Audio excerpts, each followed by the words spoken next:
During the pandemic, things were starting to get a little dark. I realized, I was on my journey, and I was scared that I was going to fall off of the wagons and there was a lot of people that did. Yeah. Right. It wasn't a good time, but I also recognized that there were some issues in our community. I was having a conversation with my friend who was a guidance counselor at St. John the Baptist, and she was saying how things had gotten pretty bad in the communities, and they were buying a lot of snacks and stuff out of their own pockets. And I was like, well, how can I get involved?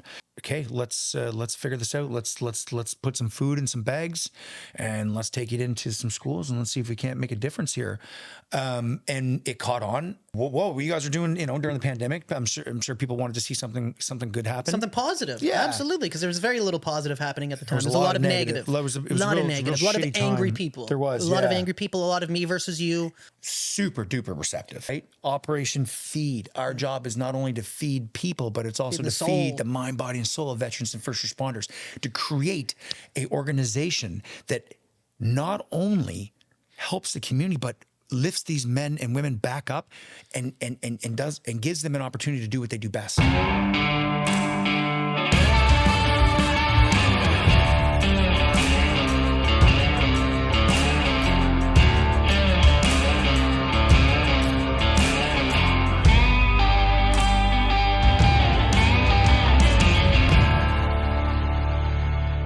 Welcome back, everybody, to another episode of Port City Pods. We are on episode 21 right now, and we are in for an absolute treat. We have an amazing human here today, Patrick Gordon. Thank you so much for coming in for this podcast. Thank you for having me. Super excited to get into everything that you've done between your tours in Afghanistan and the amazing non-for-profit that you've created, Operation Feed. So Pat is the CEO and the founder of Operation Feed, which I know he knows and I believe has a massive use and purpose just on this planet. And I think it's got a huge mission statement, and I think it's something that a lot more people need to know about. So I'm super excited to dive into all that today and hear some more about it. But before we get into Operation Feed, Pat, I want to introduce the audience to who Patrick Gordon is. Well, my name is Pat Gordon. Born and raised St. John, New Brunswick. Graduated from St. John High in 2002. I was seen the towers get hit in early 2000 and mid 2001. For me, which solidified my entry into the Canadian Armed Forces, which I found myself in basic training in January 2004. January 2004, okay. Yeah. I did my basic training in Esquimalt, BC, and then my trades training in Gagetown. I was a armored soldier, and then I found myself posted to Lord Strathcona's Horse Royal Canadian in Edmonton, Alberta in December 2004. Okay. Afghanistan had kicked off. Obviously after the towers, and then I found myself taking tanks to Afghanistan in September 2006. September 2006, so 5 years after the towers were hit. Yeah. Damn. Yeah, right in the height of it. It was a very interesting moment in time for me as a young man. It wasn't a combat mission, but it was definitely an interesting mission. Being one of the first Canadians to drive a tank in a war zone. Which was, very, for being a New Brunswick boy, it hasn't seen much up until then. It was quite shocking, to say the least. I did about a month in theater, and then I came home. And while I was over there, a friend of mine was killed, Mark Wilson, who I did basic training with and trades training with. Mark was sorry to hear that. Yeah, that's all right. Mark was about 10 years older than me, and most of the people that we did basic training with. So he was like a father figure to a lot of us, and teaching us things that a lot of us hadn't experienced yet. So it was a real eye opener for me at the beginning of everything, and I almost left the military after that. I was like, you're just, it's all fun and games until shit starts really happening. But I decided to stay. And then I ended up back in Afghanistan in, was it March 2008 for a 7-month deployment. Okay. That particular deployment was brutal. It was 7 months of combat through the fighting season of Afghanistan. So for my Afghanistan veterans, they know what the fighting season's all about. There's a particular season when they love to come out and shoot at us. Damn. Okay. Okay. So I did, I think it was March until September in 2008. Seen a lot of combat, did a lot of missions, seen a lot of Afghanistan. Who did you go over with for that tour? The Strathconas. Strathconas. Okay. Yeah, we were Strathconas with a 2 PPSLI battle group. Okay. Struck a IED in the Arghandab River in September 1st, 2008, 9 days before I was coming home. We were set to come home the 10th, I think it was. Doing like a road move? No, we so in Afghanistan in the Panjwai district there was a river called the Arghandab River, and there was another one that ran perpendicular to it, and there was a peninsula in the middle where it was a lot of traffic from the Taliban had come through, and they were moving a lot of goods through that peninsula into the Red Desert. Okay. So they had put a bunch of the names changed throughout the deployments, but they had called them OPs to COPs to these. There were little outposts where they'd have a section of our infantry and a section or plus of Afghan military or police, and they would do patrols from there and just kind of disrupt any flow of goods from the Taliban and having a presence there. And there was a road during my deployment. It was called Route Foster's. And most people would know it in Canada as Hyena Road. Okay, there was a movie on that. It was a movie, yeah. And during my time there, it was considered the one of or the second most dangerous road in the world. And I believe there was one other one in Baghdad that was worse. We were on an operation continuously trying to clear the IEDs on that road. One operation we spent, it was either 3 weeks plus trying to clear it. Lost couple personnel, vehicles. It was just trying to pave it. We drove over 16 IEDs that didn't go off, just trying to clear it. Anyway, we ended up not being able to do it. So what we would do is with these outposts needed to be resupplied. So we would do it via the river. And the tanks would, because we had heavy armaments with the rollers and the mine plows and stuff, we would lead the convoys through the river. And the Taliban knew that we did this, and they would plant IEDs, all over the place. And these were being resupplied from the FOBs? Yes. Yeah. So we would leave from Fob Massamgar, usually a convoy between, 50 to 80 vehicles. 50 to 80 vehicles. Yeah. How far is it from the FOB? It would take us, sometimes we could do it in a day. Damn. Okay. So you'd it's a long haul. Yeah. Sometimes we'd have to spend the night. So depending on how, what the movement was like, because you'd always have a mixture of wheeled vehicles and track vehicles. Yeah. And then the ANA, the Afghan National Army, these fucking dudes drove around in Rangers, Ford Rangers with 50s on the top. So they'd get stuck continuously. So we would always be trying to haul these dudes out, and it would put us in a vulnerable position. But had to be. They were, they were driving Ford. So I guess who was more vulnerable, right? Right.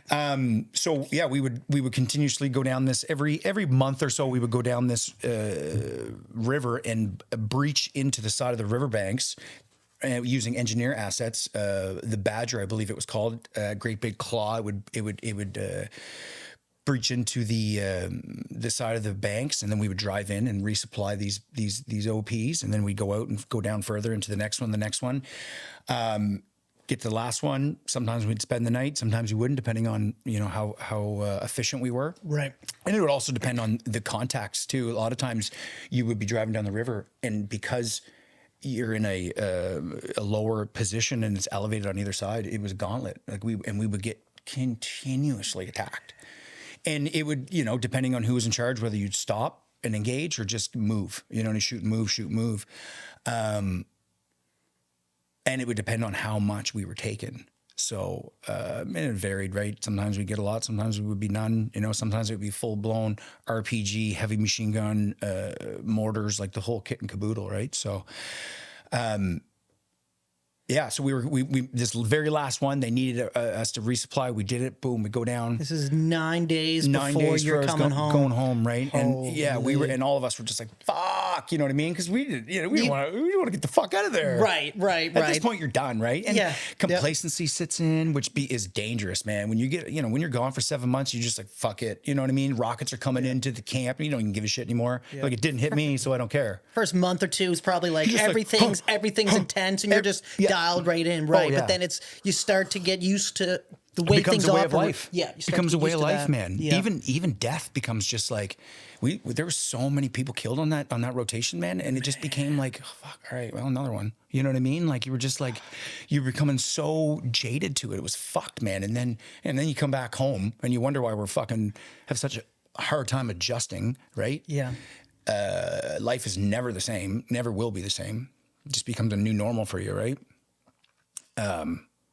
Yeah, so we did the resupply, and we were coming home, and we were going back into the. And the craziest thing too is that my gunner and I, so I was a loader on that tour, so I got to see a ton of shit. My head's out of the tank the whole time. For those of you who don't know, a tank has 4 people: a driver, a gunner, a commander, and a loader. Right. And you got your So then you were like the 2 IC at that point. essentially, yeah, you're like the 2 IC, and I was in a Bravo, which is a sergeant. So we were just getting ready. We went down, we did our business, and we were coming back. And my gunner was like, "Man, why don't you switch? You take the gun, and I'll load for you, because you're qualified both, right?" So. And he's like, you'll get some trigger time, and I'll get to kind of see the world a little bit out of this fucking hatch. And I was like, yeah, okay, cool, right? And then the last minute, I don't know what it was, man. I was like, you know what? No, I don't want to do that, because we're going home. If something happens, I'm not going to be able to live with myself, man. That we weren't where we were fucking supposed to be, right? Yep. Type thing. Yep, smart. So like, no, and then like not even an hour later, we fucking hit an IED. Going into the river, and my vehicle had rollers on it, and the mine rollers. Each mine roller is 5 tons. They're fucking huge, and they weigh a lot. And when we hit it, what had happened was we were breaching in, and we were the second vehicle in the order of march, and one tank went down in, and it was soft sand, and he went over the IED. You were the second vehicle in. Yeah, and it didn't go off, and they continued on. But what I noticed was it was just a really shitty entry point. So we drove and we stopped, and I said to my sarge, hey, like, this is a fucking horrible spot. And we got how many vehicles, and they're wheeled. We're going to get stuck. We're going to be pulling these motherfuckers out all day. Yeah. So he's like, you know what I mean? Okay, great. Back us up. I'll get on the radio, tell them we're just going to go down a little bit and find a better entry point. Okay, roger that. So in Afghanistan, if you drove somewhere, you assume that it's safe. So I'm leaning out of the vehicle, and I'm knee high out of the vehicle, but I'm low silhouette, right? I'm trying to lay on the back deck and keep us in the tracks. So I give my driver the command. All right, driver, prepare to reverse, and boom. It's the last thing I remember. Dang. Just this loud, whoa.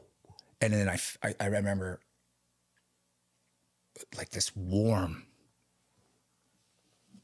a wind coming across me, and I thought I got hit with an RPG. Is what I thought would happen. And then I lost consciousness and woke up on the bottom of the tank in the floor, and it was just ringing in my ears, and there was smoke, and I could hear the radio and our call sign was 23 Bravo, and they were just 23 Bravo, 23 Bravo. And I remember going, what the fuck just happened over the net? You don't curse over the net, proper Right. radio procedure, right? Radio procedure. But yeah, I was like, that goes out the door pretty quick when something like that happens. Yeah, yep. And then they were like, okay, cool, they're alive, type thing, right? So my gunner, he was pretty fucked up. My commander was pretty fucked up. My driver, he was unconscious.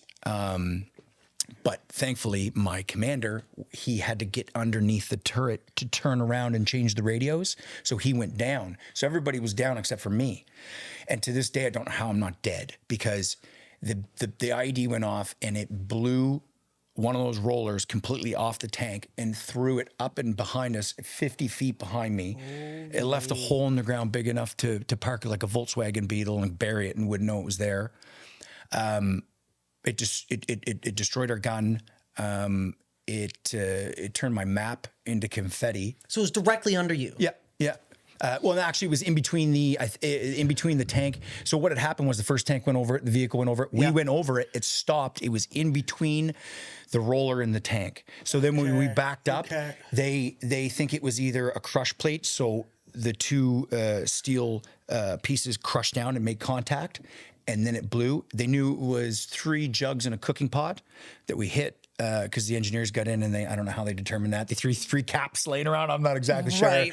But those dudes got a job anyway. They knew. So they're like, yeah, that was a fucking three jugs in a cooking pot. And I was like, but they didn't know whether it was remote or if it was, like I said, crush. Because as we started to back up, it detonated. So either they were like, okay, hit it now because they're moving back, or the weight just it crushed it and it went off. Right. So we managed to. The craziest thing too was that we get the vehicle sorted out, and I'm a mess. Like my brain, at this point, I don't even like.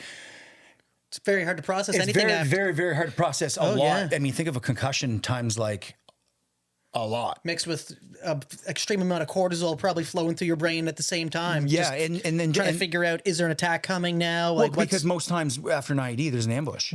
Right. So we all just assumed that the bullets were going to start fly right afterwards, but it didn't happen that way, thankfully. So right after me, the next tank in front of me hits an IED just ahead of us a little bit. Right. No way. So Bananarama. So it's They were pandemonium. like in there the night before or something. Yeah. It's crazy. So anyway, we get the vehicle sorted out and we get moving after, the other vehicle gets sorted. We repair it. We get going. We're all fucked up. We get attacked right in adjacent with our call sign. We don't know that our gun's disabled because of the explosion. Right.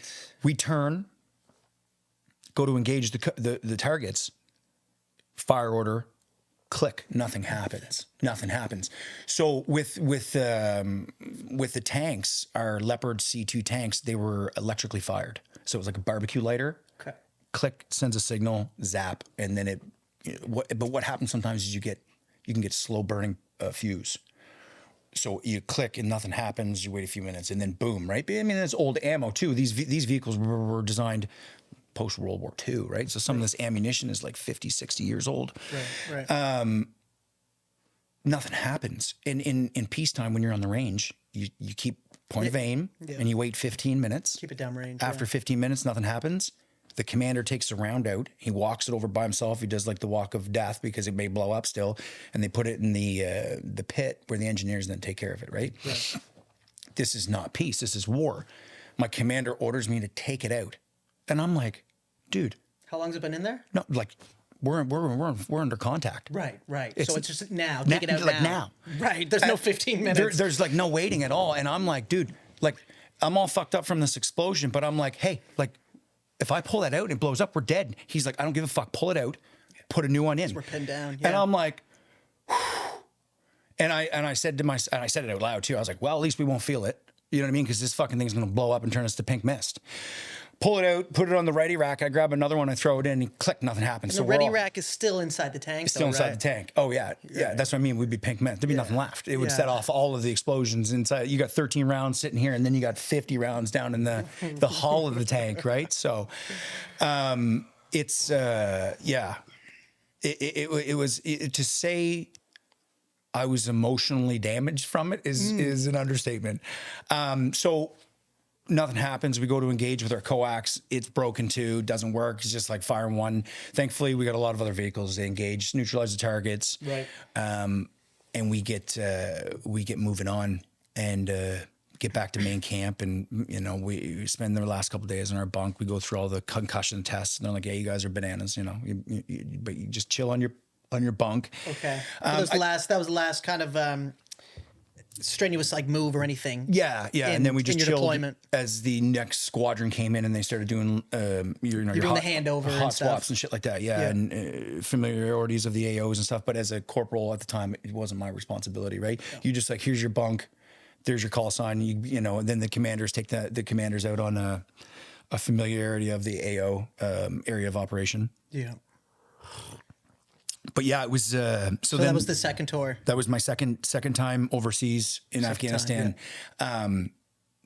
And then we came, the whole thing got mismanaged. Like nobody really checked on us. I remember going, and then when you're leaving theater, you go through a meat grinder of doctors and they're like, okay, you know, did you see anything? Did you get injured? And you tell them, and they're like, okay, yeah, go see physio when you get home. And you're like, are you fucking kidding me? Like I just got blown up. Physio. And you want me to go to fucking physio? She's like, fuck these guys. You know what I mean? Right.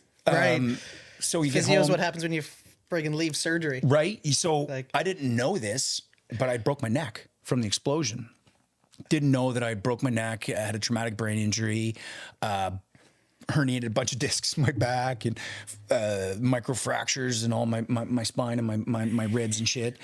And then, you know, we go to Cyprus on our decompression on our way home, just get loser. How long was that? I think you're there for 5 days. 5 days. 5 days, something like that. It's a bit of a blur these days. Right, Feels like a right. dream, but it was like 5 days. And you're just, you know what I mean? You're just beating on your brain more because you're just getting, you come completely unglued because you've been away from society. You've been in a fucking war for 7 months. And then this is how they try to reintegrate you. Like, go get loser pissed.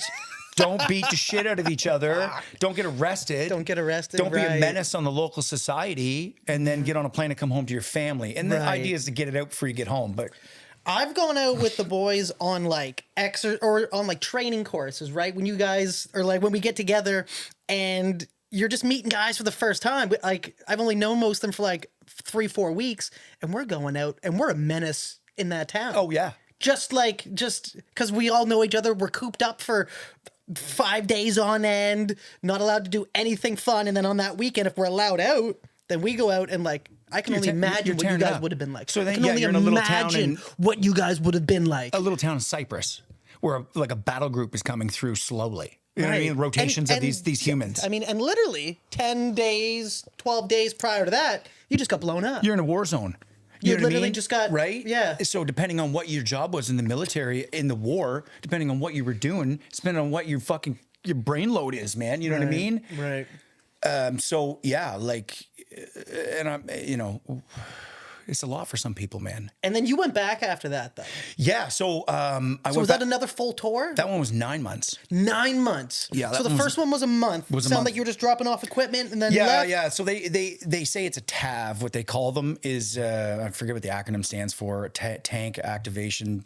TAC is what they call it. Tank activation get the team. equipment there. Yeah. So our job was to get the vehicles there, get them sorted out, get all the armaments on them, do the checks and everything as the squadron that was coming in was going to take them and go out in the fight. Because at this time there was no tanks in theater, right? And this was just after Op Medusa, which was at the time, I believe, the largest joint operations since World War II.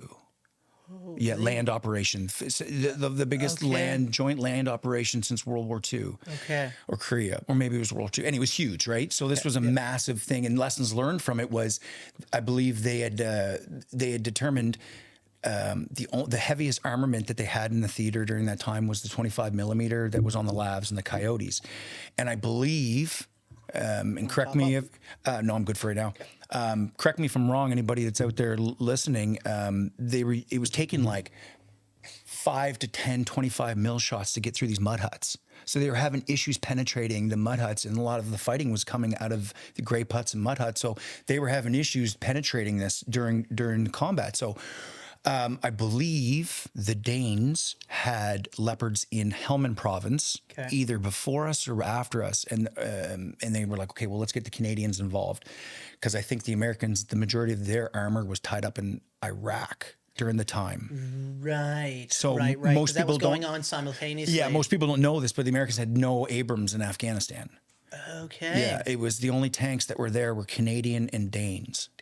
Yeah, So all their equipment was in Iraq. Okay. yeah, yeah. So They got a lot of equipment, man. The U.S. They got so much equipment. well, look at when they left Afghanistan, all that stuff they left there. That's a shame. They basically man. just That's armed. just gave. Here you Yeah. go. Now the Taliban has an army. And then they literally had a parade like a month later with of all the equipment, all the man. equipment. That What a slap! That's a whole what a other slap story. in the face That's a for whole the other story. for That, like GWAT vets, man. Like Yeah. it's seeing that, and then just the way that pullout happened too. How much of a mess that was, Dude. Seeing the People people falling falling from off the planes, planes, that like- was sick.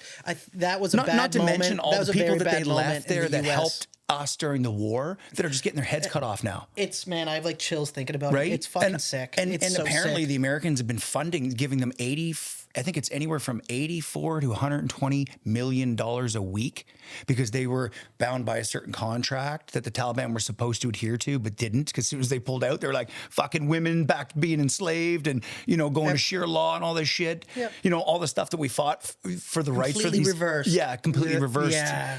Which really sucks. And I think I don't know if you follow Sean Ryan podcast. He shined a lot of I light. do. He shined a lot of light on yeah, that. I actually just started watching him more so recently that he was on the Joe Rogan podcast, but then he had Trump on as well. Yeah, And that's really where I started to catch on to him a little bit. But that aside, man, I've seen him here or there, but yeah, what a great guy. He does a lot got a of great podcast too. interviews with tier 1 special forces and a lot of intel. So you get the firsthand word of what's happening versus the watered down version of it. Right. No, Versus what it's- the media's pretty well just Yeah, chopping up and yeah. wanting you to think. And, Yeah. So it was it was just crazy to think that we did so much time there, and But that being said, we were there for 20 years, and you got to think, man, like there was little girls when we got there that got to go to school. Right. People got to get out of there. Right. People felt safe. They felt Well, safe for yeah. a period of time. Right. Yep. Which, Yep. man, I don't know if you've ever felt unsafe in your life, but if you get some relief from that, that's amazing. It's huge. It's huge. Right. Absolutely. So we got to Bringing remember a all little the bit good. of order to a spot that didn't have any. Exactly. Right? Bringing a little bit of order. Yeah. And I know there was probably the majority of people wanted that, and then there was obviously people that didn't, and that's who you were there trying to. Yeah, try to think of the good, man. Try to think of the Right. good because Exactly. it's just if you reminisce on the fucking negative, what are you gonna do, man? You're just gonna sit here and spin your fucking tires. Yeah. Right?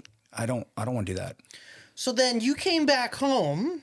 You came back home after the Did another deployment. did another deployment. Yeah. And then in 2012, I got posted to Gagetown. Okay. Then 12. Okay. Yeah. That's about when I get into the reserves at that point. my son was born that year. Maybe a couple years before. Yeah. Wow. Crazy. Yeah, I know. So you'd already done 3 tours. 2009 is when I get in. Okay. Yeah. Yeah, 2009. I was on my leadership course in Petawawa. Yes, Doing PLQ. doing my PLQ. PLQ. Oh man, that was brutal. That's a brutal course, eh? It was just brutal because it was in Petawawa. I didn't mind was, Gagetown. And we were a bunch of RCR dudes fucking with us. Yeah. Well, so I was one of 3 reservists on my PLQ. It was a Reg Force PLQ. Really? Oh yeah, it was a fucking. So they just giving you the bag drive because you're the man. reservist guy, right? And I was young too. I was young, so there was a bunch of guys that had. Oh, you don't deserve to be here, type thing. 100%. Yeah, So it's yeah. like now I'm trying to like prove myself around these guys that know what the fuck they're doing. Yeah. And I'm there like, just kind of going like, my unit wanted me to come here. Like, Yeah, I barely yeah. want to be here myself. Right. But I'm like, holy shit. So I really had to I really had to dig deep. It was very intense. I think 5 people failed off it. 5 guys. One guy broke his arm. It was during a winter. It was one of those winters where we got just shit on with snow. We're like, it was one of those, like, we were doing section attacks in like 40 feet of snow, man. I was swimming in snow. I was covering, moving. And I wasn't moving. I was just trying to move. And I had snowshoes wrapped around my friggin' legs. Like, you imagine doing that for real?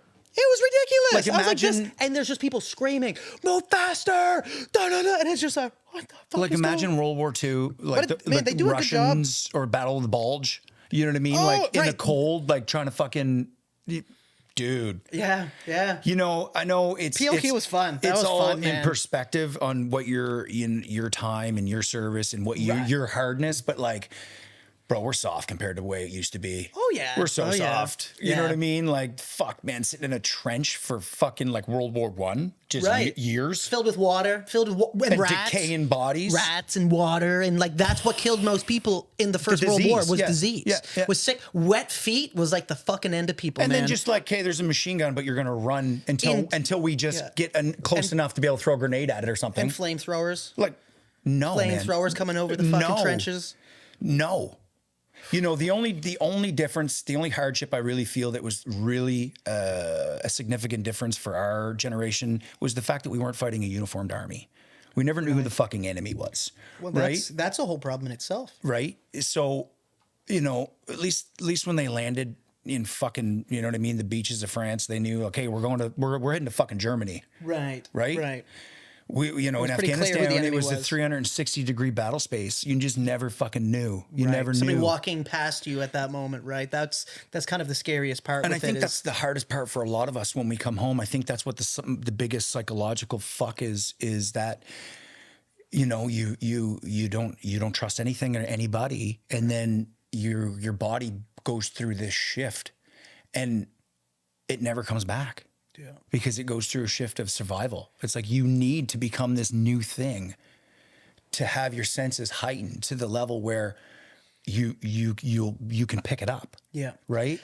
And you get so wired on the mission and on the person beside you too. That's another thing too. That you're doing this for the people that you're there with, and that you need to bring your best version of yourself so that you're there for everybody else, so that you're the most cohesive unit as possible. Absolutely. And then coming back and not having that, I think, is kind of the reason why you've created what you did with Operation Feed, right? Well, that was the big thing for me, man. When I came home, I was broken, dude. I was so fucking broken. Like, I kept it together for as long as I could, but like when they posted me to Gagetown, oh man, like I was drinking a lot as it was. Yeah. Probably Gagetown's a depressing spot as it is. Fucking right, it is. But then everybody will wipe a smile. If you have a smile on your face there, they'll wipe it off. They wipe it off, and the difference between the bases like Edmonton to Petawawa to Valcartier to Ottawa or to Gagetown, like these bases that are secluded in the middle of fucking nowhere. Like when you go to the grocery store, you're seeing your boss in the uniform. You're like, oh, what's up, sir? You know what I mean? Like you can't get away from it. Right, Edmonton, dude, it's not the same thing. You're driving outside the base, take your bray off, and you're like, you don't even see. And you're back into society. You're a civilian. Yeah. Even your boss is just like, don't talk to me. Right. You know what I mean? Like right. it's a different world out there. A little buffer in between the two. Yeah, you live it. You're living it in those bases versus it's not. It's almost like you're like a different person. Yeah, I got more drive-by jackings in Gagetown than any other base. Crazy. Ever. Well, I mean, you'll just driving by screaming at you. ask anybody that served with the Patricias versus the RCR, they'll tell you. The PPCLI are fucking way better to work with. RCR are continuously jacking dudes up for their dress and their deportment and like the painting rocks and all the weird shit that they do. Sweeping the friggin' parking lot. Versus the Patricias that are like, we don't just do your fucking job. Yeah. You know what I mean? Do your fucking job and do it to the highest of your ability. Everything else is gravy. Good. Right? Which is way better work mentality. Yeah. No, absolutely, man. Yeah, Gagetown. I so was always happy to leave there. Anytime I could leave, I would always get out. If I was off for the weekend, I was out of there. I'd drive back home. I lived in St. John when I was in Gagetown. I just had to get away from it. Yeah. But yeah, I started falling apart, man, just drinking all the time, and you lose your brothers that you did the fighting with. Yeah. And like people were hemorrhaging, man. Like guys would get out, they come back, they're like, I'm out of here, I'm fucking done. Or guys that weren't career soldiers, and then with postings and stuff. But the Army doesn't do a real good job at, I guess, and I don't know how you could really understanding what individuals are going through post-deployment. Right. It's just not even something you think about. It's just like, boom, on to the next thing. And if you're not good at turning the chapter or the page, like I went back to my unit this summer just to visit some dudes, and there's a lot of guys that are, no longer there, and a few of my good friends are in leadership positions now, but like Afghanistan's in the past. Like turning the page and they're just like Latvia, what's next? Right. And I think that helps guys get through it. It helps process because then you're not dwelling on it. You're not living in it, right? Right. And I mean, but you know, I know some people would say that that's not healthy either, right? It's that go, go, go mentality. Well, that, yeah, I mean, eventually they got to stop. Eventually those dudes are going to become civilians. And then it's like, well, what's next? Yeah. Well, and that's what I'm trying to do with Operation Feed is Right. what's next for these men and women. Because when like I said, back to me, when I came home, like I was super fucked up, dude. Like I was 300 pounds. I was drinking every day just to cope. And I mean, just to deal with life. I was drinking to sleep. And if I wasn't drinking, I was fucking irritable. Yep. Super duper irritable all the time. Yep. Didn't understand what was wrong with me. Didn't understand that I had a traumatic brain injury. Didn't know that that drinking was making it worse. Didn't know that I had post-traumatic stress disorder. And then I just kept falling further and further and further into it. You know what I mean? Into the bottle and into the sickness. And then eventually I got medically discharged in 2016. And then I fell even further because it was just like when I left the military, nobody could tell me anything. Nobody could be like, oh, we're going to take care of you. Nobody could be like, you're going to get paid by this, you know, or you need to do this, or You were just like giving your life pretty well, right? Right. Like And then- everything, like all you know is the military. it's the military. Like I joined right out of high school, and then Yeah. like you're institutionalized. Like your doctors are on the base, your clothing's on the base, your dentist is on the base. Yeah, yeah. You know what I mean? You don't. If you need anything, you're unsure. You call your chain of command. You're like, oh, I don't know what to do, and they're like, okay, here you go, fucking do this. Call your man. OR. Yeah, right. You're like, Yeah. oh, okay, thank you. Right. Yeah, you know. So if you're not fucking somebody that can figure it the fuck out, like it's a rough transition. Yeah. And for me, thankfully, I'm pretty good at instilling a routine in my life. Wasn't at one time, but the military definitely helped me with that. Yeah. So when I got out, I kind of spun my tires for a long while there. They do a good job at just instilling that routine without even knowing that it's being instilled, right? Well, I mean, I think it's up, just part of PT it. in the morning, kind of Yeah. deal, like, and then you're just used to that. And Make your fucking bed when you get up. Make your bed, right? Make your bed. Go for a run. Get some breakfast. I was always the worst at that. The inspections, I hated those. Yeah, so I don't think hated anyone really inspections, likes them. Right. Well, especially when you know, you're just like, what's the fucking point of this? There was like two guys on courses, right? There was the guys that like made their bed and slept on a made bed. And then there was guys that were just a fucking disaster leading up to it and like just moments somehow pulled Just together. trying to get it all together. I was always the last minute guy, just like You were that guy. Yeah, there's like 30 seconds, like hurry the fuck up, get your shit. Like Vincent, Everybody else stressed right out in the room Everybody because else you're sweating.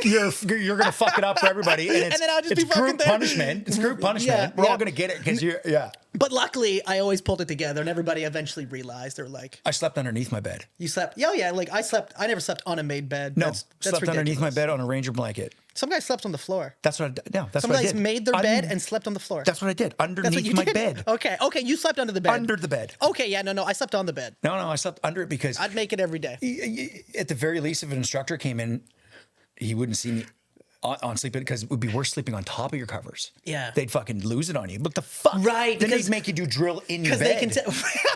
They'd be like, get in bed, at attention, start fucking marching. and just marking fucking, time oh, in yeah, bed. dude. Like, yeah, good night. You're like, fuck, my bed's a mess now, right? And like, man, we had to starch it and stuff, man. And like, Yeah. you had to fold it down like a ruler length and like, with Measuring the the iron t-shirts, and shit. how they're folded into perfect square. Yeah, all no, dude, this, for like, my just entire training, I having the slept on smiley the floor. faces on the socks. The socks have to fucking smile and shit. it was like, brutal.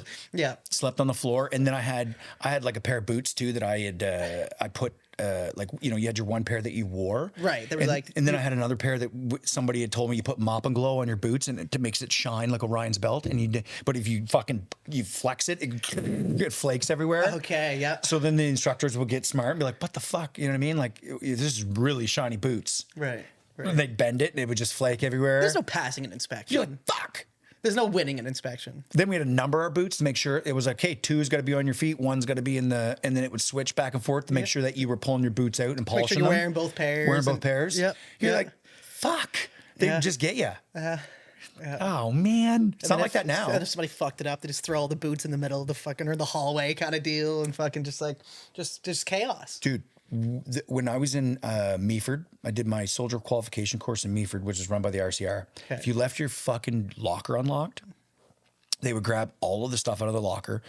And it would happen on well, first couple times it happened, then never happened again. But like a couple dudes would leave it open and they would pull everybody's shit out and throw it into a great big pile. Yeah. And they called it the RCR salad. And they would take, Dude, they would take your shampoo and like, oh, look, salad dressing. And they would mix all of the clothes so you wouldn't know whose is whose. They'd mix it all together. And you got like 2 minutes to fucking get your shit out of this and then they'd be like, okay, inspection in 20 minutes. Yeah. I want, you know what I mean? As per the normal layout. And you'd be like, this is not possible. Right. Flip your fucking bunk and then just like an inspection again. Yeah. Oh yeah, dude, you would. So, but you know, all of that right there, man, all of that stuff, which I don't think they get anymore, prepared us for war.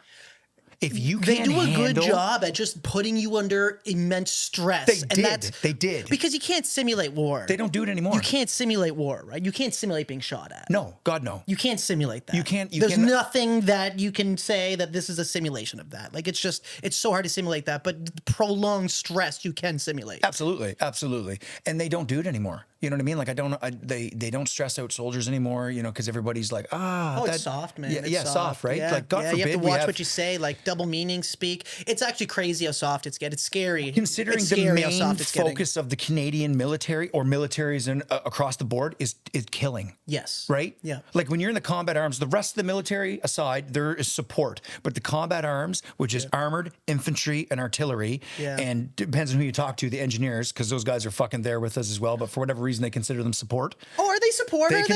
They're considered support, yeah. The only combat arms are those three, and then you got your special forces too. Oh man, I thought engineer was combat arms. No, because they're right in there. They're considered support because they get blown up more than anybody. Every engineer I know has been blown up. It seems like. Yeah. Well, they have multiple trades within Anyone that was the overseas engineer corps. anyway. Because you can be an engineer and wear the same cap badge and be a plumber or an electrician or a combat engineer. Okay. And they all start off so the then same. they do like the heating and cooling over there too? They do it all. Okay. Yeah, there's combat engineers and construction engineers, but they all fall under the engineer. Engineers are always hardcore, man. Any engineer I've ever worked with. One of the is just hardest. I think it's one of the hardest. I know combat diver is the hardest course to do in the Canadian military, but I know, I mean, dude, the engineers would be below us when we were doing our trades course, and they were getting fucking beasted. Like, I mean, every morning running with logs. Yeah, like they were the logs. Like they were Navy SEALs, dude. Yeah. And we were like, log PT. yeah, and they're not combat arms. I know. They're support. Right. You're like, what? Yeah. Oh yeah, they're hardened. Yeah, those dudes were hard, man. Especially overseas, man. Motherfuckers be walking in front of us with metal detectors. Yeah. And tourniquets on their legs. Right. Just ready. Just ready. Ready. Because you were saying you were the second vehicle in that order of march. The first was probably an engineer, right? No, it was another tank. Oh, was it? Yeah, okay. Because we both had rollers. Okay. Yeah. Okay. Because I thought engineers are normally up front with ID detecting. They are. In what we had overseas was called the route clearance package. And we had these vehicles called, there's Huskies and Buffaloes. The Huskies look like a tractor with a single person in them, and they had ground penetrating radar. And they usually were like offset, and they would drive. And if it detected anything, it would spray on the ground. Like spray paint. Okay. And then behind them was the Buffalo, which looked like a bus, like a Bigfoot bus, and it had a massive arm. And dude, an engineer in there was like, and they would fucking try to dig up the IED at a distance so it wouldn't blow up. Right. And then behind them it would be two tanks with rollers, and then another. The Buffalo would be behind us. We would call the Buffalo up. It would be the two engineer vehicles. It would be rollers. Then they would have a fucking engineer vehicle with its blade down, an engineer tank scraping. Just skimming the surface. And if there was mines and stuff. So that's how we would try to clear roads. Right. So it would take. And then that's the route you travel on after that, right? Yeah, because it's right. So then once that happened, then that was pretty well considered safe. Kind of no, never. No, because if you didn't keep eyes on it. They would come right in behind you and dig an IED in and put it in, and then you'd be driving back and boom. That's what when we were trying to clear that particular route, they would do that. We would clear it up to a certain point, and they would have the infantry and lavs drive back and forth as much as possible to ping pong back and forth so that they would always have eyes on the road. And they were determined, I think it was like 5 seconds, they could get a fucking IED in the ground. Damn. Like get it in, throw it in, and jump back into it's the dirtiest way of fighting too, because like they don't even need to be there, right? They're not firing bullets. They're not raiding. No. They just it's just ambushing. Yeah. With fucking pop cans and fucking pots and pans. Absolutely. It is a dirty way of fighting it, but we were also fucking, dropping fucking precision guided missiles on dudes with flip flops. So like, you know what I mean? So you're like, Right. Perspective. Right? The fucking Reaper drones fucking picking dudes off from like, you didn't even know they were there, right? All of a sudden, like Muhammad's sitting there having dinner with his Fighting family. with what you have kind of deal. Yeah, and Using a what you missile would got. come through the fucking window and he wouldn't even know, right? So Right. you gotta kind of give it to them, you know. For using what they had. Right? Because if a foreign body came into our house, Right. well, we'd probably fight the exact same way, right? Right. And the biggest thing that just talking to people from hearing conversations was the terrain is the hardest part there, right? It was brutal. Is just they know that landscape so well that They've been fighting on it for thousands of generations, right? Generations of using these goat paths and just popping in and out of different little tunnels and whatever hills and just knowing all these spots. And it's just impossible for anybody that hasn't been shown it all their life to know. Not to mention, and then we show up like in our dudes humping in there with like, 150, 200 pounds worth of gear, like trying to be an effective fighting force. Right. Like, are you kidding me, man? You're so tired. You don't even know what planet you're on. And you're like, and these guys just have goats and like man jammies and sandals. Right. Yeah. So, yeah. So you're like, wow. So then your third tour was 9 months. 9 months, yeah. Luckily I did. Was there as much combat on that one? Zero. Zero. Okay. I was. So the most intense. It was the second tour then. 2008. Yeah. 2008. Now, so that story you told about 9 days before, was that something that happened quite often on that tour, or was that one of the most intense? So when we got contacts. When we got there in March, it was like nothing really was happening. April, I went on my R&R in April, and then I came back, and it was like a light switch. Damn. From the time I came back, end of April to right up until I left, there wasn't a time I went out and wasn't April till September. September. There wasn't a time that I left camp and wasn't in contact. Damn, man. Damn. Yeah, it was pretty intense. Sometimes it'd start shooting at you as soon as you walked out of the camp. It's like as soon as you drove out of this fob, you'd start getting fucking shot at sometimes. And that was the Henia Road, you said? No, Hyena Road. Hyena Road. Route Foster's was, for any of my Afghanistan vets, it was over beside Spurwingar. So you had Massamgar was a main fob, and then in behind it on an angle was another fob, Spurwingar, and then I wish I had something I could draw and show. And then there was a river. The Argandab River was right in front of us, and it was down a bit. So wasn't too far, but it was far enough. And like you said, the train just made everything difficult. Right. So then you came back home and you said you were completely out of shape. Yeah. 300 pounds, did you say? 300 pounds, man. 300 pounds. Yeah. Look at this guy right now. And he was 300 pounds. Well, this is what I looked like when I joined the military. I just was on a ton of medication. The medication was making me gain weight, even though I was still working out. Yeah. And then as the weight started packing on, the injuries were more apparent. Like my back always hurt, my neck always hurt, my knees hurt. I didn't really understand the severity of it because I was young when it happened. Yeah. And I tried to keep myself, I was always in shape and stuff. And then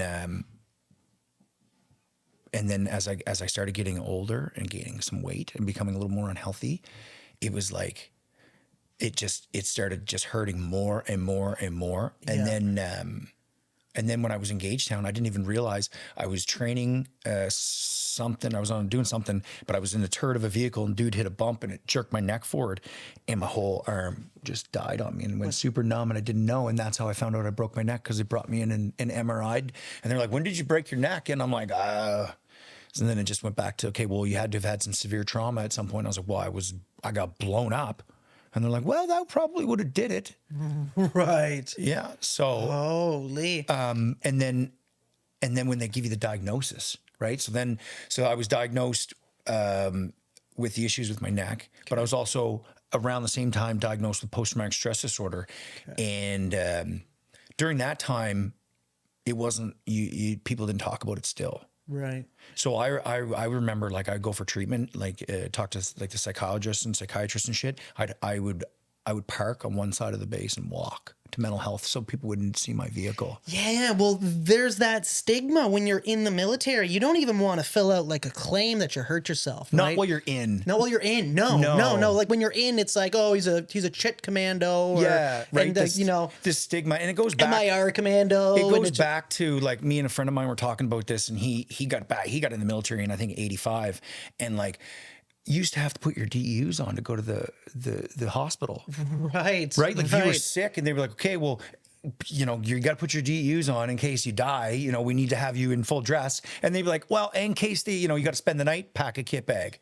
So you'd have to pack a kit bag and pull all your and we'll make sure you pack it from your inspection stuff. So they would do anything to deter you from going. Right. Right. Yep. And you were like, okay, well, I guess I'm not going to go. Yeah. I don't want to fucking Put my DEUs on. Like, I Right? mean, that's just right. That's Right, a you're that's just a whole process in itself. Yeah, so they just made you feel weak for which again goes back to the culture. It's like Yeah. it's too far to one end, but at the same time they weren't allowing people back when it was a little harder. It was too hard. You weren't even allowed to grow a beard back then. No, They were like no. even when I was pretty well like 6 years ago, anybody that had a beard, you're like, oh, he's soft. Look, he can't shave. Yeah, you weren't even Like allowed to have your head. You couldn't shave your head with a razor. Right. Because if right. you got it sunburnt, you know what I mean. Then they would charge you for It's crazy. self-inflicting wounds. Now you got guys with purple hair, earrings. Completely, which there's- I was never a big fan of the dress. Like I believed in if when you're wearing a uniform, you wear it properly and turned out. But I was never a big fan of dressing department in the field. I was never a right. big No, in the field, right. like when right. you're In the out doing business, leave the boys alone. Yeah. let them whatever's comfortable, whatever's going to get you by, right? But yeah. when you're in the eye of the public, yes. like you're a fucking Canadian armed forces soldier. Yep, and anybody who's worn a uniform in any public space, all eyes are Like on you're you. not just representing you. And that was another thing too, man. When I got fat in my uniform, like I felt so ashamed. I felt so ashamed because I was always the guy like, if you're fat and you're wearing a fucking uniform, like sort it out. Yeah. Like go get some PT on the go. Yeah. You know what I mean? Sort your shit out because one, how are you an effective fighting force when you're that? Yeah. Right. And two, you're a drain on the fucking system because you're not healthy. Right. So Right. I was always like, man, you're in uniform, you look good, you checked out, your boots are polished, things are the way it's supposed to be. But this whole idea where, I mean, I like having a beard now. I've never had a beard until I got out of the military. Now Yeah, me I'd too. never not have a beard. Right. I know. It is nice just to have a little bit of scruff, I find. It's just something that like if I shave, I look like I'm 20 again. Right. I mean, I still look pretty young too because of the gray. I get the gray in it, but like when I shave it all, I can't see. Yeah. Can't see the gray. Yeah. And I shave my head too, so there's not. I don't And got then the much haircut, left. even just the nice kind of like having to get your haircut every 2 weeks kind of deal, right? Like that was always nice going on base, getting Man, your, if you're, getting your I don't haircut understand somewhere. a man who's never had a clean haircut. You feel amazing. I'm like, even this hair right now is driving me insane. You feel it's just been so- a busy like 3, 4, 5 days. Yeah. And I'm just like, I should have got a haircut like 2 weeks ago. And Like it's driving me nuts. 12 years old, and I took him to get like his hair was getting. I'm like, you need a haircut. Yeah, as soon He's as I start to see a don't- curl- I don't want to get a cut. Dad. Well, I took him in to get a cut. Right. He rocks the high and tight because it's easy. He doesn't want to gel his hair. He doesn't want to brush it in the morning. Okay. Well, there's a little bit on the top, and there's none on the sides. You're good. You look great. How You old roll is he? out of bed. He's 12. He's 12. So does he have like, yeah, so my brother was kind of, he is kind of right around the same age. He's 15.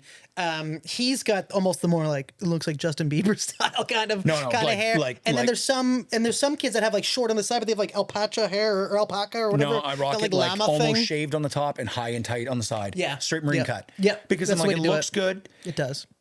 You don't have to worry about it. You don't Low have to gel maintenance. it. Low maintenance. And you won't get lice at school. You know what I mean? Like, right. But then he was fighting me on it. But then even after he got his haircut, he's just like, oh, it feels so good. I'm like, It feels so good. It Right? does feel You're all good. cleaned up. You look great. You feel great. You know what I mean? You're going to do better. Yeah. Look good, feel good. It's true, man. Absolutely, man. It's true. So, but yeah, so then I was really broken when I came. I got done the last deployment, and then when they posted me to the school, I lost my support network, and I lost. I guess I just lost a little bit of my identity. You know, I wasn't Getting really, out of the military. well, going to the school too, going to teaching, and that transition because that was my last post. Teaching in the military? Yeah. Where were you teaching? Was it in J7 or whatever? Yeah, Gagetown. Yeah. Yeah, okay, Yeah, I was an yeah. instructor, and that I just it just really sucked the life out of me too. Yeah. And then I got medically discharged. Is it because you didn't want to be teaching? Like that's not what you Well, like, I you just I was you like being in it kind of deal? Yeah. And then I always felt like Yeah. if you those who can't do teach.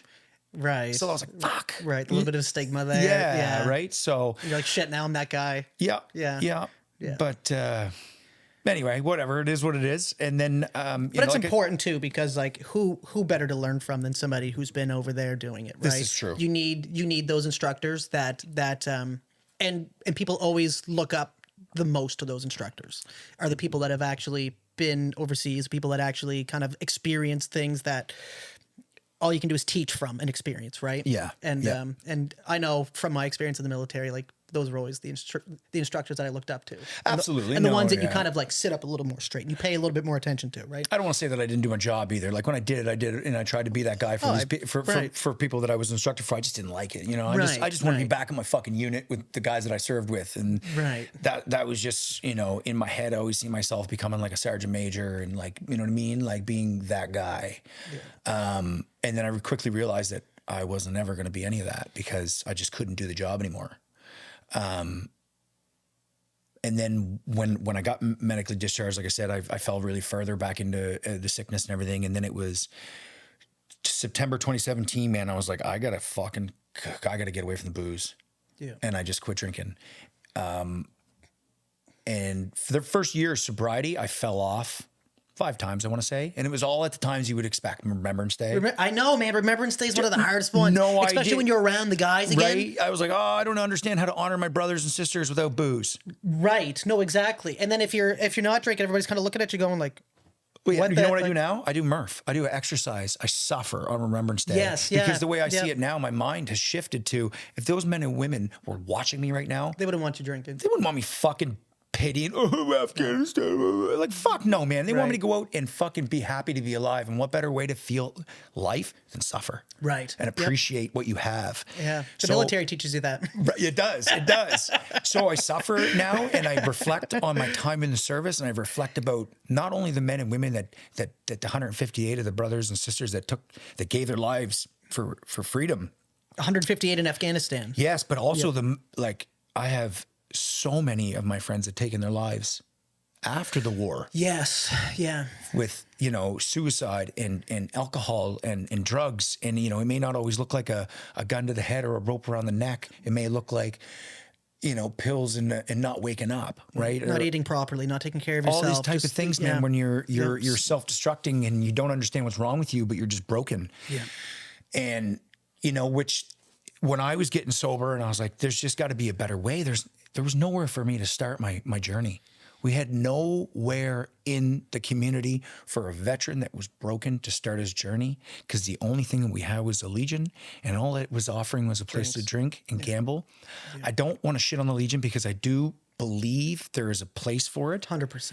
But it has not evolved in the last fucking 100 years, you know, and we are a smarter species now, and we know that alcohol is detrimental to our overall existence, especially if you're suffering with mental illness.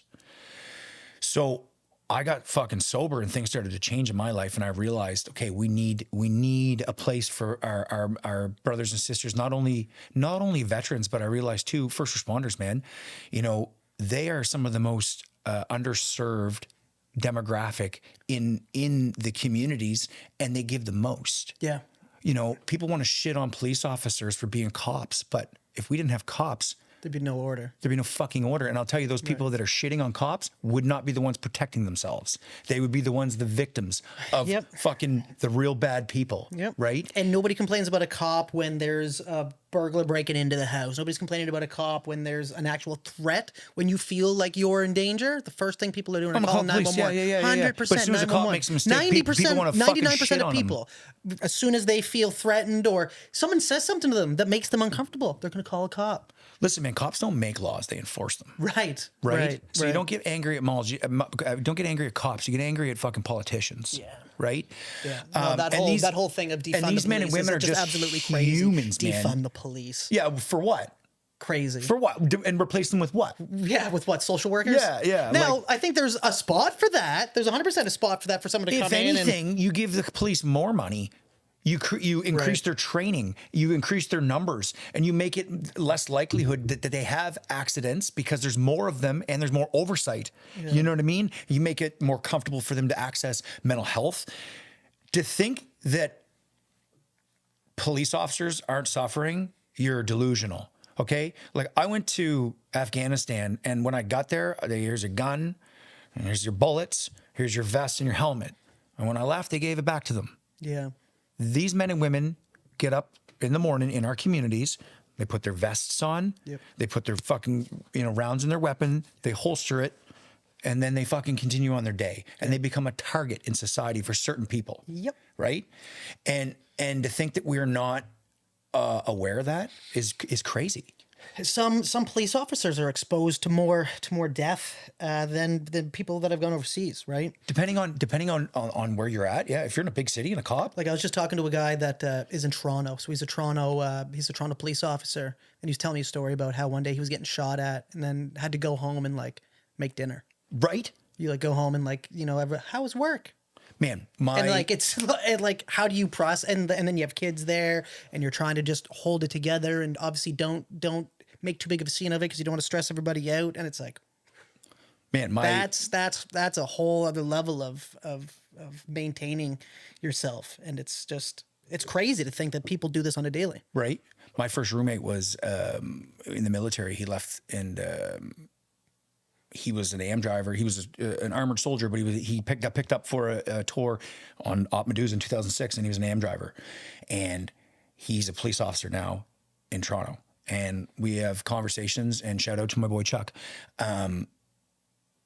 He's just like, I don't know what was worse, being a cop here or my time overseas. I can only imagine. Toronto would be crazy. Crazy, dude. I was listening to someone talk, and they said there's thousands of people coming in, new people coming into Toronto like every hour. Thousands of new people coming into the city. Yeah. Oh yeah.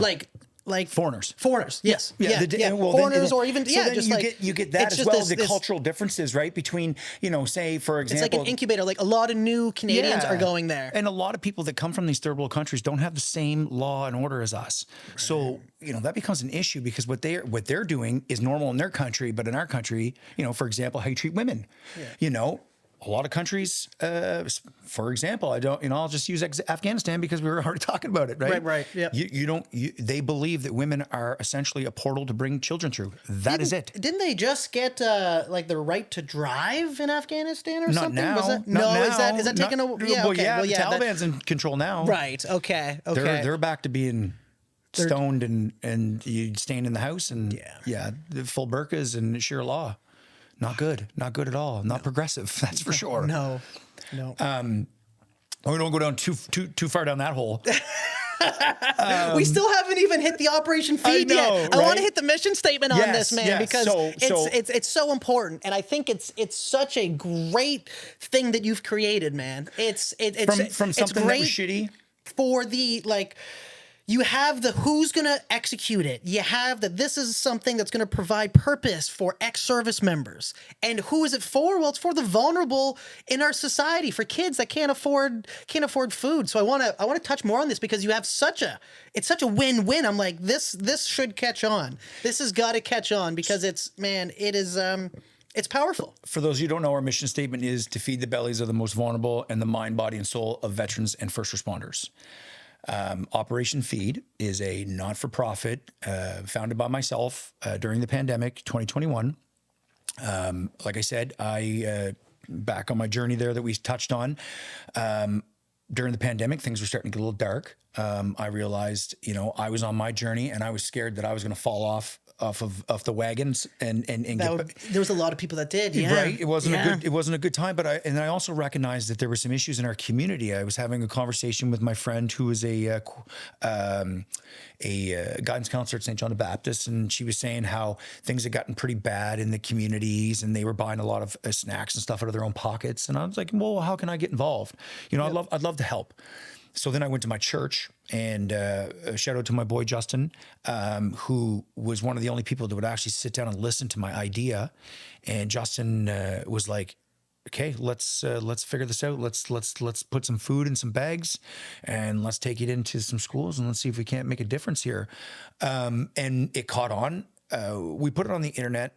you know, whether people agree with that or not. We never take any photos of us actually helping. We always take photos of the veterans and the first responders and the food. Yeah. But we put it on the internet because a bunch of people gave us money, and I felt no better way than to hold that accountability and transparency than on the internet. 100%. Yeah, on 100%. Facebook, right? 100%. So we put it on there, and right. it kind of took off. It just was like, whoa, you guys are doing, you know, during the pandemic. I'm sure people wanted to see something good happen. Something positive. Yeah. Absolutely. Because there was very little positive happening at the time. was There was a lot of negative. It was a a lot of negative. A lot of shitty angry time. people. There was, a lot of yeah. angry people. A lot of me versus you. A lot of everybody's at each other's throats. There was. There was a point where I was just like, I don't even feel like posting anything because it's just like there's too much.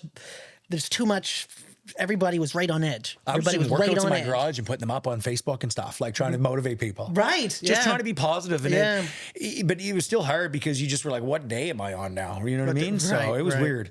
So yeah, it took off. I had a woman actually see it, and she was like, okay, here's some money. Go get a lawyer and become a company. I didn't pay to become a company. Ooh, I never okay, set out on okay. this journey to create a not-for-profit or a charity. You just wanted to help out. I just wanted to help out. I just wanted to keep myself busy. That's how good things start. And I wanted to help out. Yeah. And it's hard when you want to help. You're like, how do I? And I'm a vet too, so it's hard sometimes. We don't mix well with civilian population sometimes. So when you go to volunteer in a civilian base, you're just like, I could do this way more effective and efficiently because of my training. And they're just like, no. And you're like, okay, see ya. Right. So that was a thing too, right? So when I we started it. The lady paid to go become a company. We really didn't have. Now a company, so a non-for-profit though. Well, she said, go get a lawyer and become a non-for-profit and apply for charitable status right away. Yes. Okay. So I was like, how hard was that process? So I've started companies before, but never a non-for-profit. Same thing. Yeah. When you're doing it all, it's like, do you want to be a non-for-profit or for-profit? Right. Okay. But then once that's done, then charitable status is a different thing. That's what I was going to ask. It's a different process. Yeah, I was going to ask about that. But it was easy because I had Chris Marr, who sorted it out for me. Shout out to Chris. Did a phenomenal job. And we got charitable status within 9 months of Chris Marr, lawyer around here? Yeah. Darren Stuart McKinley, I think it's called. That he works for. Okay. He takes care of a lot of stuff for the organization. Great dude. Loves what we're trying to do in the city. Nice. Okay. And he got his charitable status within 9 months, which is really unheard of. Oh, nice. I couldn't even believe it. I didn't even know what to do with it when I got it. I was like, what does this mean? Do I get like a key, like a gold key or something? Yeah, where am I allowed into now? Yeah. Like, what do I do with this? Because like I said, I didn't know. What groups can I start showing up to? I didn't know anything about running a business, let alone a charity. Yeah. Like, I was just a dude trying to help people in my community and keep myself busy. Right, yeah. And I didn't want to fall backwards, right? Well, then as we continued doing what we were doing at the beginning, like I said, we didn't even have an identity. I didn't even know what we were. How hard was it to bring food to schools? Because I feel like there's going to be a lot of like pushback on, oh no, we're not allowed to take food from just some random person off the street. They were very receptive. Were they very receptive to it? Well, okay. let me say, St. John the Baptist and Prince Charles were super duper receptive. Okay. Because I think they're really, really. It's like they're a community orientated kind of deal. And they were having some issues, and I knew the principal at St. John the Baptist, so I think she knew that I wasn't some creep. Okay. She knew I was a vet, right? I knew her husband; he was a vet as well, so I think she kind of knew what I was trying to do. Okay. And then when you deliver one, the rest of them are like, okay, cool. Although we did, I want to make a point to say that we were delivering to a school, Princess Elizabeth, and the principal there outright refused after we'd already served them for a year, didn't want us to bring food anymore. And I asked the guy, I was like, so let me ask you this, why don't you want us? Oh, we're going to be receiving help from within inside of the school. And I was like, oh, did you guys solve poverty? And he's like, you want to see someone go like this? Did you solve poverty? No. And I'm like, well, then why? Well, then what? It's almost out of pride, almost, right? Well, no, the principal there is on the city council, and he doesn't want the appearance that his school has poverty. Oh, yeah, no. Right. So, one of those things. So then, how do you go about that? Like, you can't. So I have people from that area going, "Are you not going to deliver to this school anymore?" I'm like, unfortunately, the principal won't allow me. Okay. So if I can't do that, maybe you can advocate for me. Maybe tell them we need it. Right. Damn. So then when it comes to actually like figuring out how many kids need something, or are you just figuring out like how many kids are in the school and then going by like? So when we first started it, we had to pick a number, and honestly, it was Justin that came up with the 50 families. He said, pick a number that's easy that we can manage. Yes, yeah. And that we can grow from. And Justin was like, let's try 50. And I'm like, okay, sounds like a good number, right? We'll do 50 bags of food. And the first 50 bags were just kind of like food. But then from that, I was like, okay, because I grew up, I was poor when I was younger and came from a broken family. So there was a period of my life where it was a little unstable. And then things, really stabled out in my teenage life years.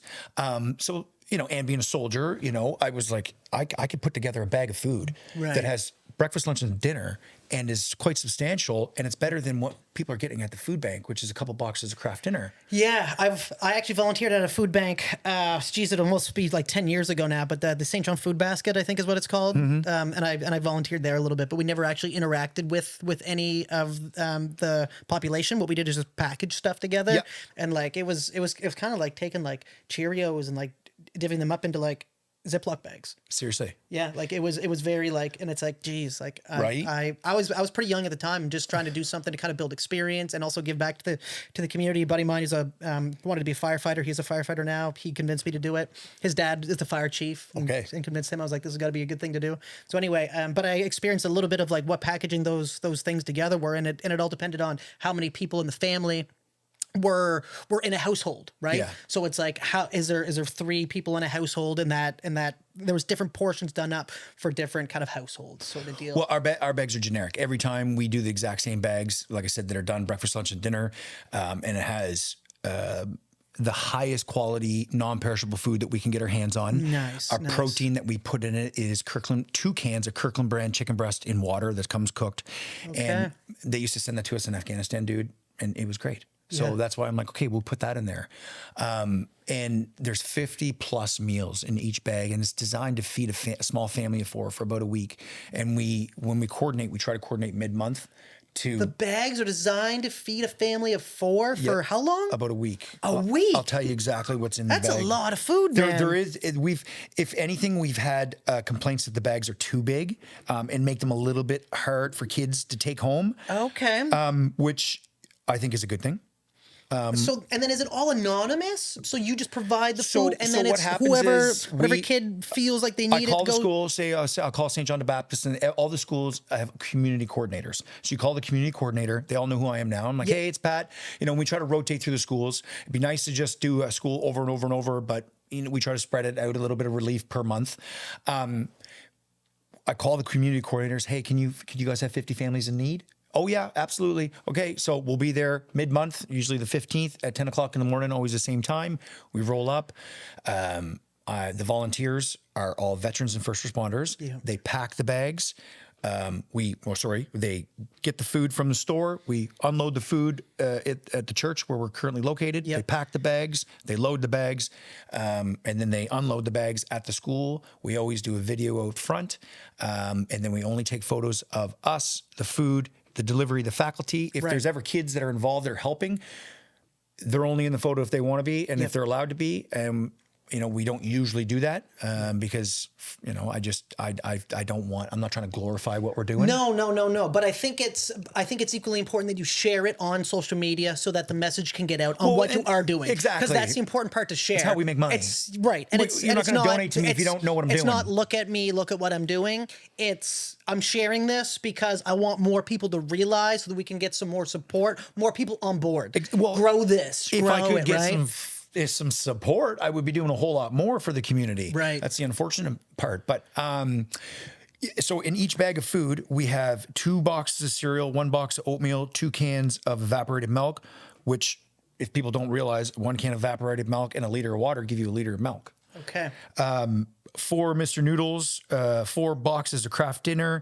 We put 4 cans of soup, 2 cans of beans, a thing of peanut butter, 3 cans of fruit or 1 big can, 4 cans of 2 mixed vegetable, 2 corn. We put our 2 cans of Kirkland brand chicken breast, 400 gram boxes of pasta, 2 cans or 1 big can of pasta sauce, a box of granola bars, and a box of instant rice. Damn. And how often is something like that delivered? Once a month. Once a month. Okay. Once a month. So Once a month.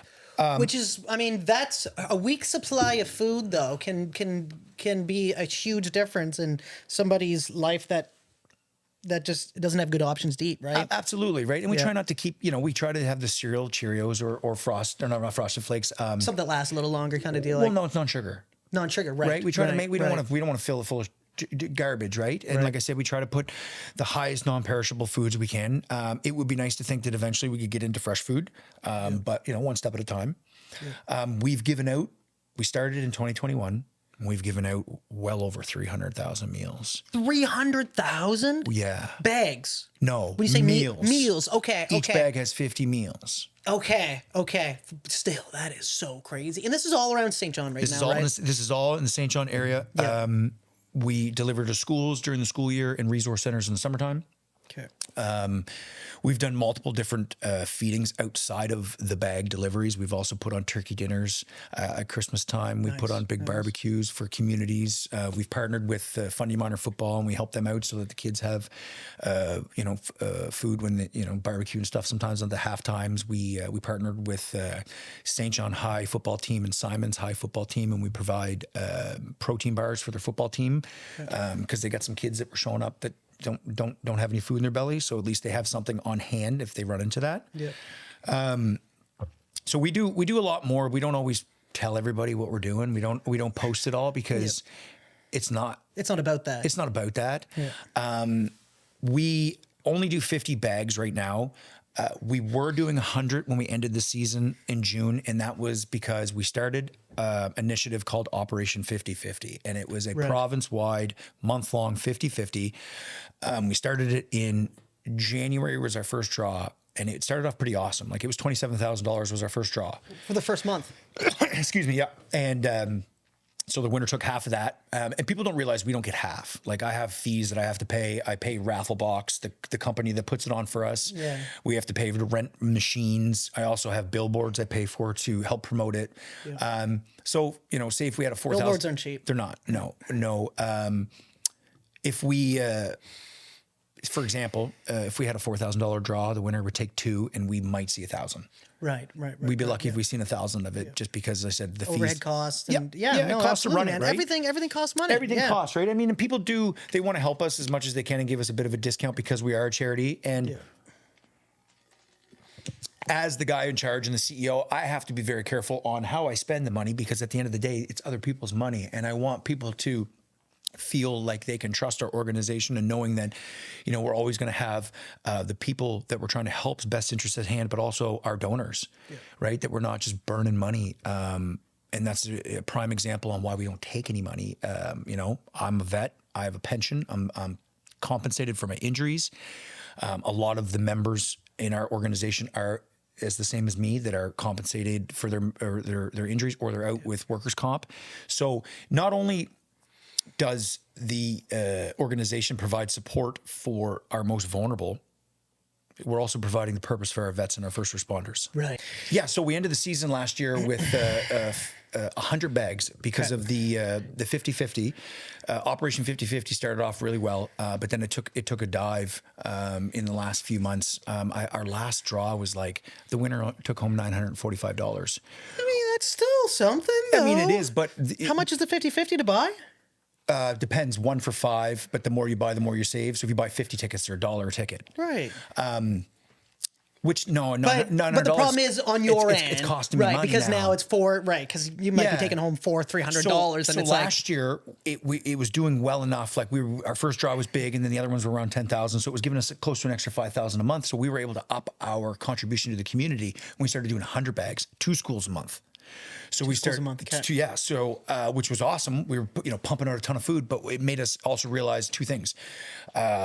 One, it's a lot of work, and and 2, we're not set up for it because we have been, shout out to King's Church in the Valley. They have let me set up shop there from day one. Okay. They've carved me out a little corner of their basement. Okay. Not a lot of space at all. Okay. And it's an exchange for space. So we bring. So that's where you're packaging food at? That's where everything happens, right? We bring the food in at King's. Then got to get it to the basement.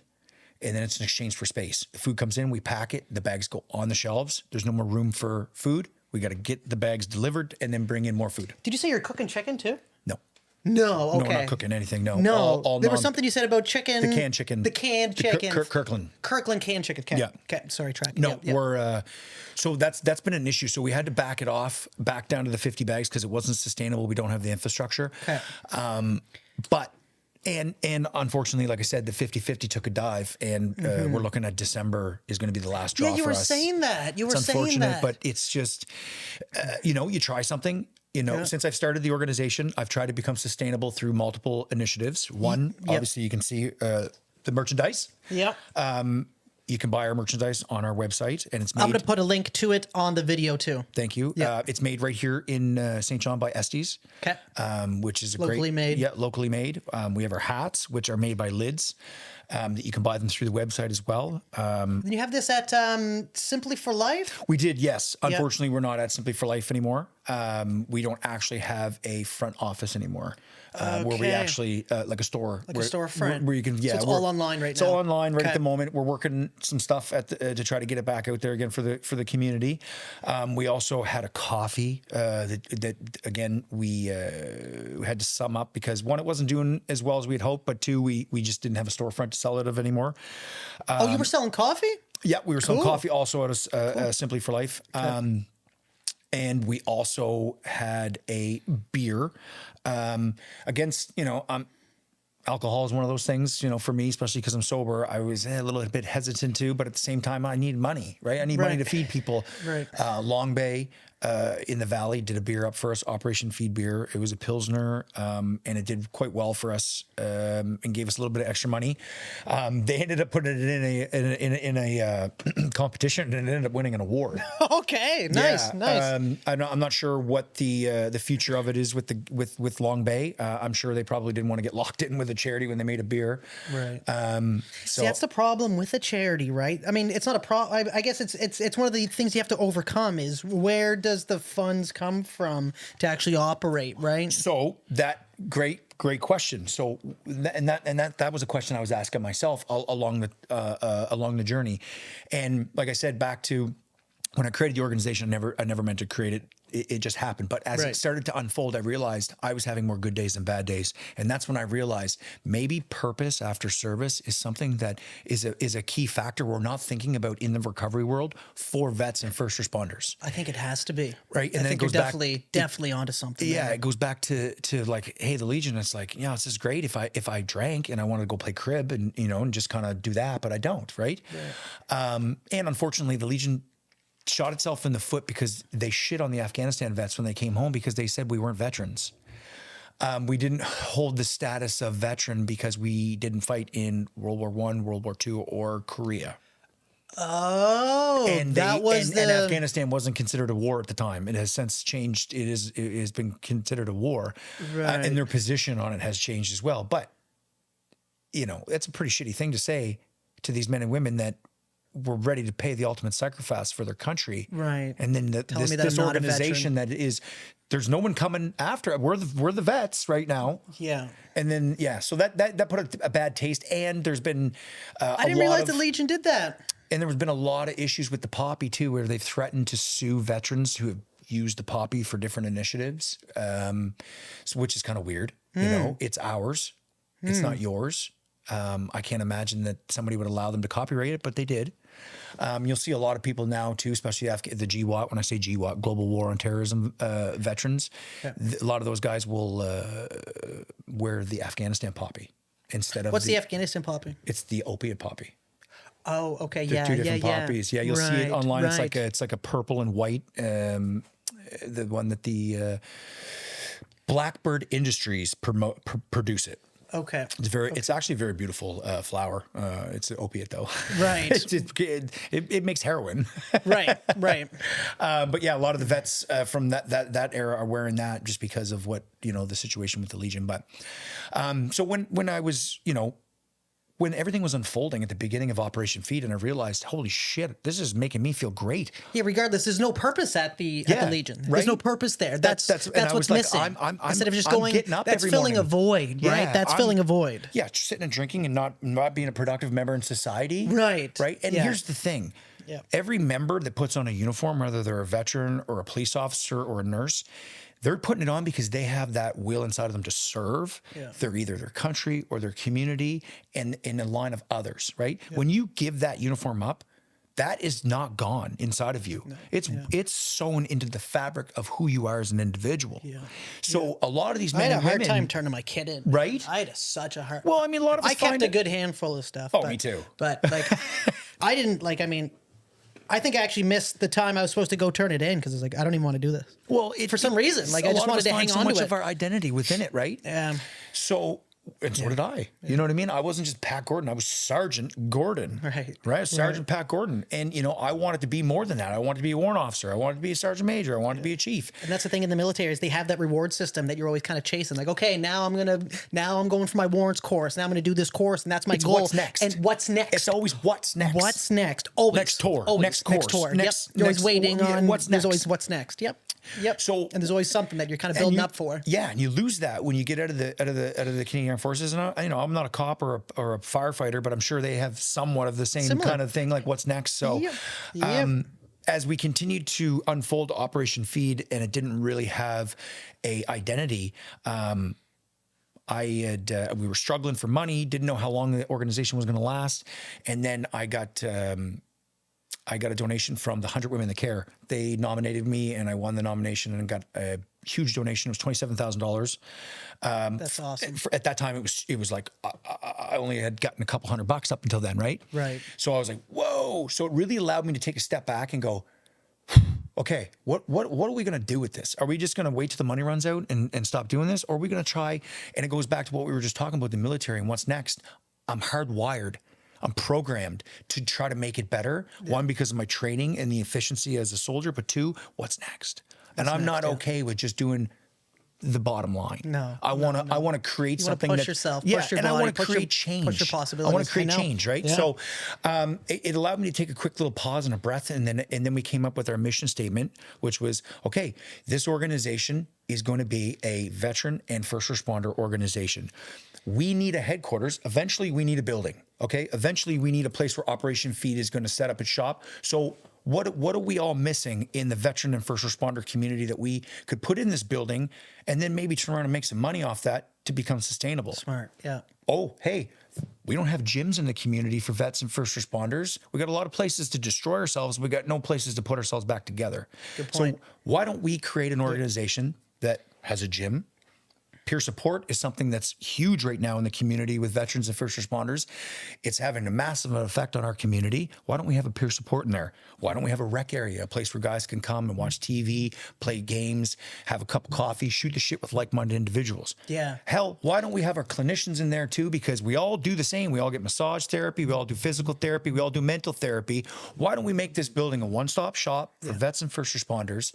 They can come in, they can start their journeys, they can feel like they have a place where they belong. And oh, look, there's a charity too that's generating money for not only food, but humanitarian missions in the community. And guess what? We're asking you guys if you want to come be part of it.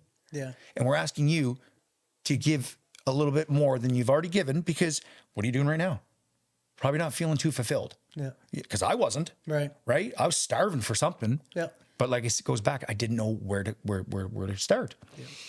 So we decided that the idea behind Operation Feed was feed doesn't just mean food, right? Operation Feed. Our job is not only to feed people, but it's also to feed the mind, body, and soul of veterans and first responders, to create a organization that not only helps the community, but lifts these men and women back up and gives them an opportunity to do what they do best. Yeah. Sort shit out. Yeah. Because that's what we do. Yeah. Right?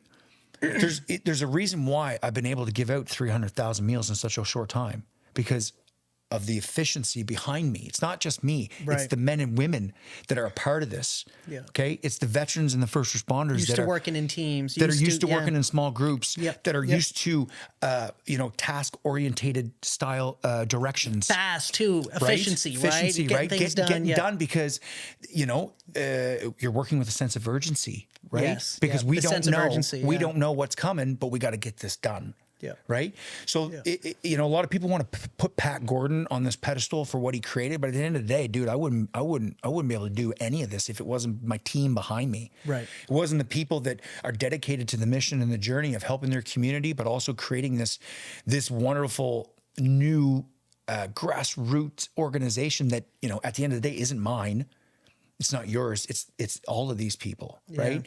We're trying to create this so that these men and women, not only veterans, but our first responders, when they leave their respective organizations, you know, they can come into my organization and they can find that purpose again, but they can also find an identity. Yeah. You know, everybody gets, when they come into my organization, they get a uniform.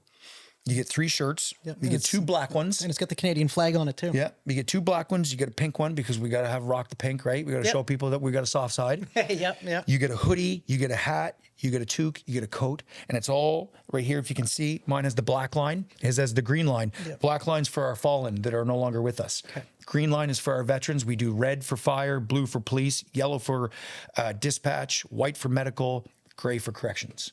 Okay, right. So when any of these men and women come into my organization as full-time volunteers, they get a uniform, and it's all been produced to that particular first responder so that they feel everybody's familiar with the uniform. Exactly. In the service. And it all has the Canadian, like you said, the Canadian flag on the shoulder. So Yeah. now we're all working for the same thing again, right? Yeah. And we're building that camaraderie within inside of the organization, and we're having a purpose, and we're solving problems in the community, right? And we're building each other up in a healthy fashion where we're not sitting in a bar. We're not sitting in a garage or a basement, cracking beers and talking about the good old days. Right. Yep. Right? Because all those are bringing up the bad memories. No, we're trying to turn the chapter on our trauma. A new purpose. And a new purpose. What's next? What's next, dude? Yeah. What's next? So once we get it sorted out here. And the thing with that too, it's an ever-going mission. It's a humanitarian mission. Humanitarian. What's next after food, right? We'll do clothing. We'll do whatever. But once we get a building that's generating money, because it's going to have a small membership fee, right? Yep. Most gyms are like $150 a month. We're looking at like $50 to $75, something reasonable, right? Yep. And then you get everything else inside, right? Yeah. All members, all veterans and RCMP have wonderful coverage through VAC, Yes. right? Yep. Our first responders don't have as great, but our goal is to create an environment where everybody's taken care of. Then we want to start our legacy project, which is the 158 project. Yes, and I'm glad you talk about that because I was going to ask you about it because I heard you talk about it at St. Louis there when we were with James Robertson. Yes. And I want you to bring that back up because that's where it's like, okay, this has a larger vision. It's a larger vision, right? We're trying to take it national. Our goal is to go national with Operation Feed. And our goal is 158 wellness centers across Canada. We lost 158 of our brothers and sisters in the Afghanistan war. And our goal is to name each of these facilities after a soldier that was killed in the Afghanistan war so that they become living memorials and they become staples in the community that generate money for humanitarian issues within the community. You know, that's the biggest issue, is that we don't have the funding for A. We don't have the funding for B. We don't have the funding for C. Well, if maybe we had a organization that generated money for A, B, and C and didn't generate it for my pocket, right, we might get somewhere in the community. Right. You know, Yep. I'm very fortunate that, like I said, I have a pension because of my injuries and my service. So I didn't create this looking to get rich. Right. I didn't even create it looking for anything other than I just wanted Purpose. to keep myself busy. But Yep. then it, like I said, it has evolved into what it is today because of who I am as a man and my training as a soldier. I just have that what's next. And I've never really started anything and wanted to do the bare minimum. So I figured, hey, while we're at this, let's try to change. Let's try to change 2 things. One, how we help our veterans and our first responders Yep. after they leave the organizations. And 2, how we help our most vulnerable, right? Food banks, they're broken, dude. We're expecting people at the very bottom of the income ladder to get in a bus or a cab and spend what little money they have, go to the food banks that are giving them not a lot of food, and they're only allowed to access it once a month, right? It's not a good system. And they stand outside. I mean, you ever see the one on, is it Union? Yeah, I've seen that, man, where you drive by and it's everyone's like standing outside. freezing and Right? yeah. And like that's like and it's right off a main road too, this right? is Canada, bud. Yeah. We are one of 2 Western countries that are supposedly have it figured out. Do we really? There's a lot of stuff we don't have figured out. Right? It's bad, yeah. And there's a lot of just wasted resources. Well, we're talking about wasted resources. When I first started my organization, the big food donation I got came from a food bank. And I was like, how can you give me all this food? He goes, well, I'm going to throw it out. What do you mean you're going to throw it out? Right. He goes, well, it's going to go to date and no one's coming to get it. And that's when it dawned on me with Operation Feed. It's not even being, it's just, it's not running effectively. They're not even able to get the food out the That's door. what I'm saying. There's people that need it. You know how many There's cans people of that food- need that food, but they're not able to get it to You know how them. many cans of food have gone bad in Operation Feed? None. You're right. Ding, ding, ding. None. Because believe it. everything is a push. That's what they do in the military. They push everything, right? Yeah, We push yeah. information. We push our troops. We push. So Everything, we're not yeah. going to sit around. The civilian mentality is, well, if they need it, they'll come and get it. That's a very good point that you bring up, though, right? Because these people are having a hard time getting food. Food is a basic for survival. So if they're not able to find ways to get food, what's the chances of them actually being able to organize to get out? Like, and let's say get in a car, or like, do they have cars? We don't know the situation that everybody's in, right? No, but how are they supposed to become productive members in society? Because that's what we need. We don't need people draining on society. We need productive members of society that get into the workforce, pay taxes, and it makes the whole cycle go around. Yes, yeah, right? yeah. But if we have too many people drawing from the system isn't going to work. Right. Right? So I think our big issue is that we're not empowering these men and women to sort their shit out and get back into the fight. Yeah. You know, waiting for somebody to come get food is stupid. Right. And then throwing food out when it goes bad. It's fucking stupid. Yeah. When we can position ourselves in such a fashion where they're going to walk by it anyway, so let's do it. And you're like, well, what are you talking about, Pat? I'm talking about mobile food banks, bud. Right. I'm talking about sea containers, retrofitting them and dropping them in front of schools and having them filled with my bags of food. Right. Right? Then as people are coming to get their kids, here, you get a bag of food. Here you go. Or we set these mobile food bags up in some of the hardest hit neighborhoods in our community, and we have them open every Tuesday for people to access. Yeah. Come get as much food as you need. Yeah, people will probably come and just suck it dry the first few times, but once they realize it's not going anywhere, they'll use it as a normal, regular, just food bank. Yeah. Right? And that's the problem. We're not trying different things. We're just, why are we doing it this way? Because this is the way we've been doing it for the last fucking, you know what I mean? And it's not working. It's not working. No. You know what the definition of insanity is, Doing bro? the same thing over and over and expecting different results. Well, what is society doing right now, right? Same thing, man. It's bananas, right? So with what we're trying to do with Operation Feed, man, we're trying, like I said, we're trying to empower these men and women, get them back into the fight instead of them sitting in their basements, sitting in their garages. Yeah. You know, listen, man, I get it. You're broken. It's hard. I was there. Okay. Yeah. I was drunk. I was overweight. I was ready to take my life. I was tired. I was done with it. But that's not the end. That's not the end. You can be so much more. Yeah. If we give these men and women a start line. Man, that's so powerful. I could feel that as you were saying it. Like you could see it in your fucking eyes. Because I believe in it, dude. Yeah. I believe in it because I lived it. Yep. I'm living it right now. And that's the best part about this entire thing is that you're not coming from this with not being able to resonate with everybody, not being able to understand where everybody's coming from. Like it's like you get it to the highest level, right? I like get it, and I think you're a lot of you're people- there almost leading the charge, saying we can make a difference. We can make a difference. Let's And- stand up. Let's put ourselves together and let's help the community once we get ourselves together and once we get organized. Let's get ourselves organized. Yeah. Let's get this sorted Let's out. get back into some purpose here. Yeah. Right? Yeah. Let's And get back into let's alignment. build something Yeah. that's going to be here for tomorrow. Because here's the Yeah. other thing too, is that I'm not the last veteran. There's going to be my community's not the last of us. No, right?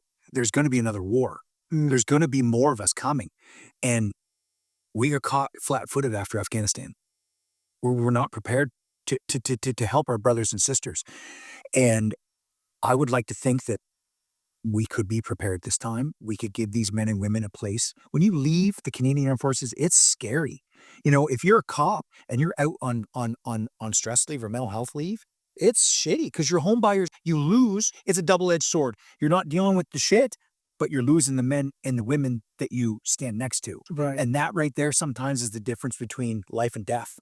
That's the difference between getting out of bed and not. Yep. Right? So if we can create this environment where when this does happen, say a St. John police officer or a KV police officer or a fucking, a veteran in the community or a corrections officer or a paramedic, they go out and they're like, okay, I'm done for the next, I got to get my shit sorted out. Right?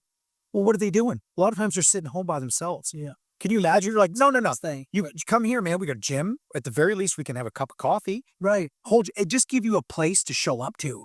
And I think what a lot of people don't realize is like people that are in the military, people that are police officers, firefighters, correction officers, a lot of similar personalities. A lot of Very similar. type A personalities. Right, right. Like it's like I can sit down and kind of shoot the like, and I realized that as I was in the military, I was like, I can shoot the shit with like cops and like kind of get a little bit of it. Like at least we understand like just the higher stress. Yeah. Dealing with like Contact and military really resonate the best because we unfortunately take on the task of we may have to take a life or give our life. dealing with weapons and Yeah, that's the common training and that's the common denominator, right, between the two is that like my job may result in death, mine or somebody else's. right. When you get into like firefighters, theirs is more like I'm willing to give my life, not take a life. Right. And then you get into like the medics where it's like, nope, it's just all about saving. Saving. So you get the different personalities and you get the different understanding of things. Yeah, it's an interesting mix. Like I find since we started the organization, we find that the vets and the fire or correction, the vets and the police officers seem to do the better together. Right. Just because of that, I think. Maybe I'm wrong. No, well, yeah. So then there's that aspect, and then so like you said too, in the military, what people don't realize is they beat it out of you that you're not doing this for you. Like it throws me back to one of the first times I think I was doing a course, probably BMQ, and then like let's say there was a like everybody by their bunks and like prep for the inspection. Somebody would get their bunk ready for inspection, and then an instructor would come over and say, "What the hell are you doing? Why are you just standing there?" "Oh, I'm ready for inspection, Master Corporal." "Well, the rest of your fucking unit isn't. Yeah, And now you're a piece of shit for staying in there because you're not helping everybody out." exactly. So then it just sucks that it's not about me, it's about everybody. I'm here for everybody. Right. If everybody's not keeping up to the standard, if everybody's not right there on that line, then you can only go as fast as the slowest member Absolutely. of your unit. Same as when we're doing PT. As soon as somebody's going slow, they'd run everybody behind that slow person. Yeah. So there was nobody dragging behind ever, right? Well, And you it don't just lose anything does that way. It instills that in you of just kind of like relying on other people. And when you come out of the military, you realize that not a lot of other organizations are wired that way. No, they'll run you right over and They'll run you. It's very me. Oh, yeah. And it's very cutthroat. And you're like, whew. And once you realize that, you're going, I actually want everybody to keep up, and nobody actually gives a shit. Nobody actually wants to kind of like, it's odd, and it leaves a little bit of a void, right? Absolutely, man. Absolutely. I mean, I couldn't tell you since I left the Canadian Armed Forces and started my journey with this charity, it's been quite the journey, you know. I couldn't tell you, like, I think, and a lot of times people misunderstand who I am. I think they forget that I am an injured combat veteran who was a sergeant in the military. You know what I mean? Like, I couldn't tell you how many times people are like, "You're abrasive," and I'm like, "Well, yeah, I'm Abrasive? Yeah, I'm abrasive." Well, you're intense. I'll get. Oh, sorry. No, it's I'll get. You're aggressive, and I'm like, "How am I aggressive?" You're just very present. I'm there. I'm an intense person. Yeah. I've always been. Even my whole life I've been that. I mean, I had severe ADHD too. So that's on top of all the other stuff. So I'm a very intense person. Yeah. But I also have very strict boundaries with certain things too, man. And I have no problem telling people like no. Right. And if they push, I'll be like, fuck no. Yeah. And they push in, fuck you. You know what I mean? Yeah. And I've running a charity and having those characteristics aren't good things, I suppose. I couldn't tell you because everybody expects me to be this fluffy individual, right? When I'm not that guy, man. Like I'm like, dude, I've taken life on this planet. Yeah. You know what I mean? Like I've seen some of the most horrific fucking things a human can see. Right. And now I'm just in my community trying, and I got that in me still. Right. That's all inside of me still. Mm-hmm. So when you're operating and looking to feed people, but you're still doing it from that sense of let's go. Right. Come on, like Let's go. Let's get this done, right? because we're on a road move right now. We're bringing food over, and then now it's can't wreck your game, make a change. Let's get this done. Come on. Can't argue with our results. You cannot argue with the results. We are getting a ton of food out to the community. We are giving a lot of purpose to these men and women. People say you're abrasive. Oh, non-stop, dude. To you? They say to you? I've had aggressive to my face. Hmm. Yeah, and I'm brazen. Oh, you. Well, here's another thing too, though. Like I have no problem calling a spade a spade. You know what I mean? Like it is what it is, right? And I mean, for example, I went into the city council. I put my medals on, my uniform, and I went into city council and I told them they were all doing a horrible job. I said, our city's falling the fuck apart. At the time, our mayor who sits on the police council, there were 17 officers out with mental illness and the police chief threatening to fire people if they didn't come back to work instead of supporting them. Yeah. Right?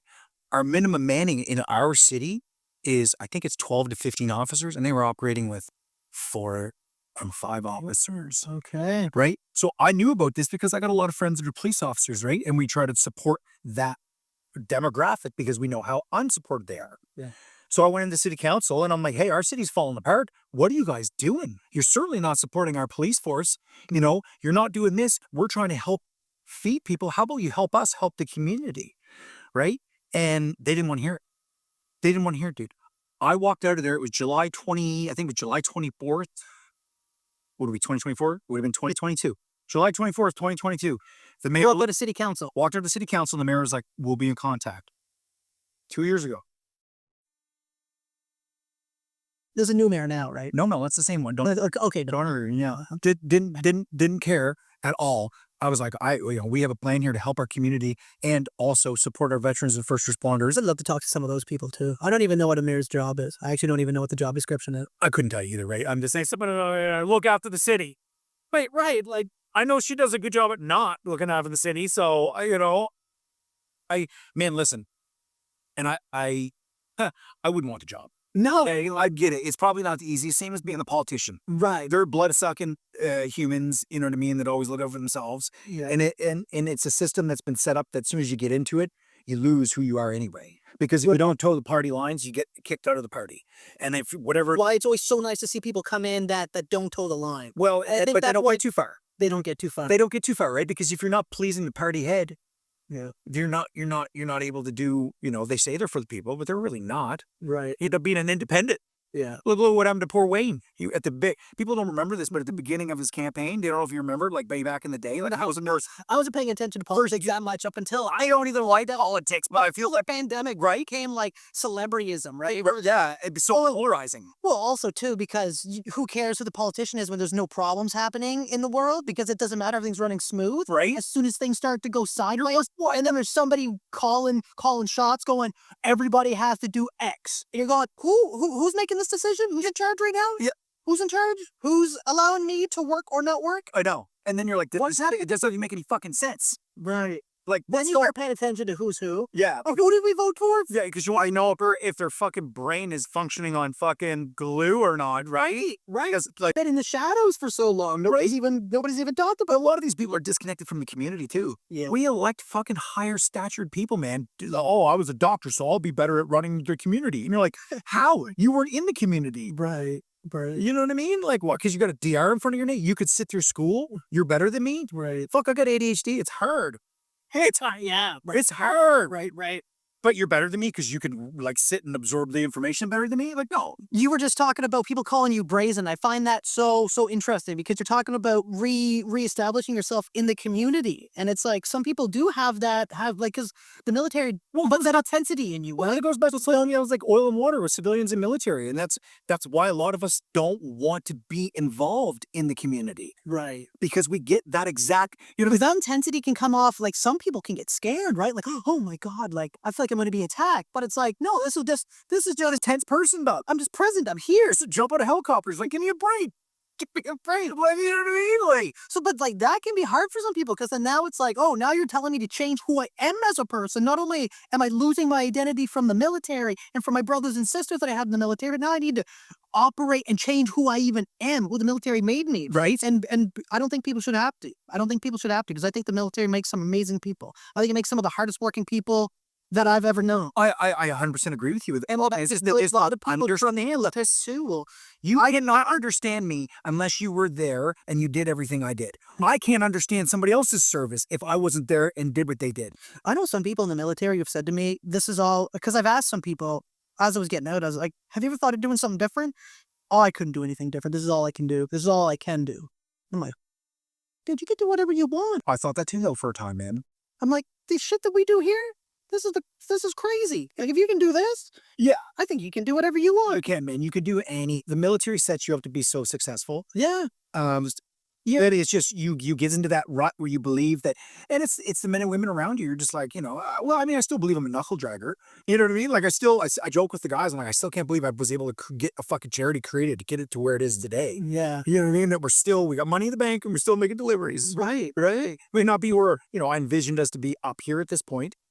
And a lot of times I have issues because Man, how long has it been? it'll be 4 years in February. 4 years. You're proving the concept here right now. So St. John's proof of concept pretty well. Yeah. Once this is sorted out, I think it'll Pave our way across Canada. 100%. Pave our way across Canada.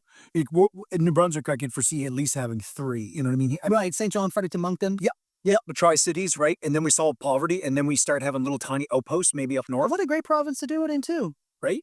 I'm really hoping that I get in front of Susan Holt, our new premier. Okay, yeah. The Liberals are usually a little bit, Yeah. I want to spend some money. Right. I know that Well, let's open up a little bit more. the Conservatives didn't give me any money. Like, and I met with them all too, man. I met with Mr. Hicks. Yeah. Dude, I met with everybody. I met with the Minister of Veterans Affairs. And she so didn't give a shit. no. No, dude. Didn't give a shit. Gave her I gave her the whole package. Like I got the building, the blueprints of the building done. Like we're ready to go. So we just need the money. We need $5 million to build the first one. And I'm ready to go. And I handed it to her and I was like, this is what we can, it has the numbers, like the money we can generate, like what we're going to be able to do for people. Yeah. Like, no. She was just like, what she said to me? She goes, so what's happening in St. John? Because she's an MP out of Moncton. Yeah. And I was like, well, this is what's happening. We have the highest child poverty rate in Canada, and I'm supporting It's St. John, out of the highest child poverty rate in Canada. Yeah. Crazy. per capita. Yeah. That's so sad. Isn't that crazy? That's sad. So she just, I don't know if it was because I'm in St. John or it's because she just really didn't care. But I think it was a little bit of both. You can generally, and then I'm, like I said, I'm an energetic person. I'm I'm charismatic. I'm very I'm, here, this is who I am. Yeah. So I give her the Operation Feed spiel. This, this is what we're trying to do. You know what she says to me at the end? You got a lot of energy. And you know what that is? But it's like, what does that have to do with anything? That's code for you're fucking insane, bud. Yeah. Yeah. Seriously. Like you're the people that we're supposed to be making decisions for my community. And you're not even want to listen. Like you're not even, oh, this is a good idea. I don't like that. You have a lot of energy. I don't like just getting pushed to the side because of the way something's being delivered, right? Well, I'm not going to lie, man. Sometimes my delivery message isn't the greatest. I get that for sure. And I've had a couple negative interactions in the community just based off of the way people come at me. And I'm like, fuck you. You know what I mean? Like, I'm not just a pushover. No, right? You know what I mean? But I'm also trying to do good. Right. I'm really trying here, man. Yeah. Yeah. Like, no, and I like it every fucking day. Yeah. And I don't have to. Yeah. Let me tell you a little bit of you from my perspective. So the first time we met was at Second Cup. Yes. First time we met was at Second Cup, and you walked in, and it was just like, there's like, as soon as you walked into the Second Cup, it's a coffee shop. Everybody's kind of was very it's very peaceful, but like you walked in, it was just intense. And who the fuck is that? Who's this guy walking? And like, you can see you walk with the purpose, right? And then I can't remember how, I think I stood up and just shook her hand because I was like, who is this guy? Yeah. You remember how you remember that me in because you had the green BMW at the time. No, Cortland did. Cortland had the green beer. We're renting that guy. I was with Cortland. Yes. Okay, right. And him and I were sitting having a coffee. I think he just recognized me from just, oh, hey, man, I like what you're doing or something. I think he just kind of gave me a quick little, hey, how are you? And I was like, who is that? He's like, oh, that's Pat Ford with Operation Feed. And I was like, oh, damn. And then just from there, we ran into each other a few times. And then just kind of, I was like, man, I would love to sit down and actually have a real class. I'm happy. I'm glad. I'm very excited to be here, man. I appreciate you, giving me an opportunity because, like I said, I think a lot of people, I'm misunderstood, man. People don't really understand what I'm trying to do. Yeah. The full, like so many times people are like, oh, is it just a food bank? It's like, no. It's way bigger than that. It's way bigger than that. It's a humanitarian thing, right? Yeah. You're working from both ends. So you're realizing there's a problem that needs to be solved, and the people that can solve it also need a purpose. But yeah. So then it's like you're solving a problem on two ends. What does Ricky say? Getting two birds stoned with one?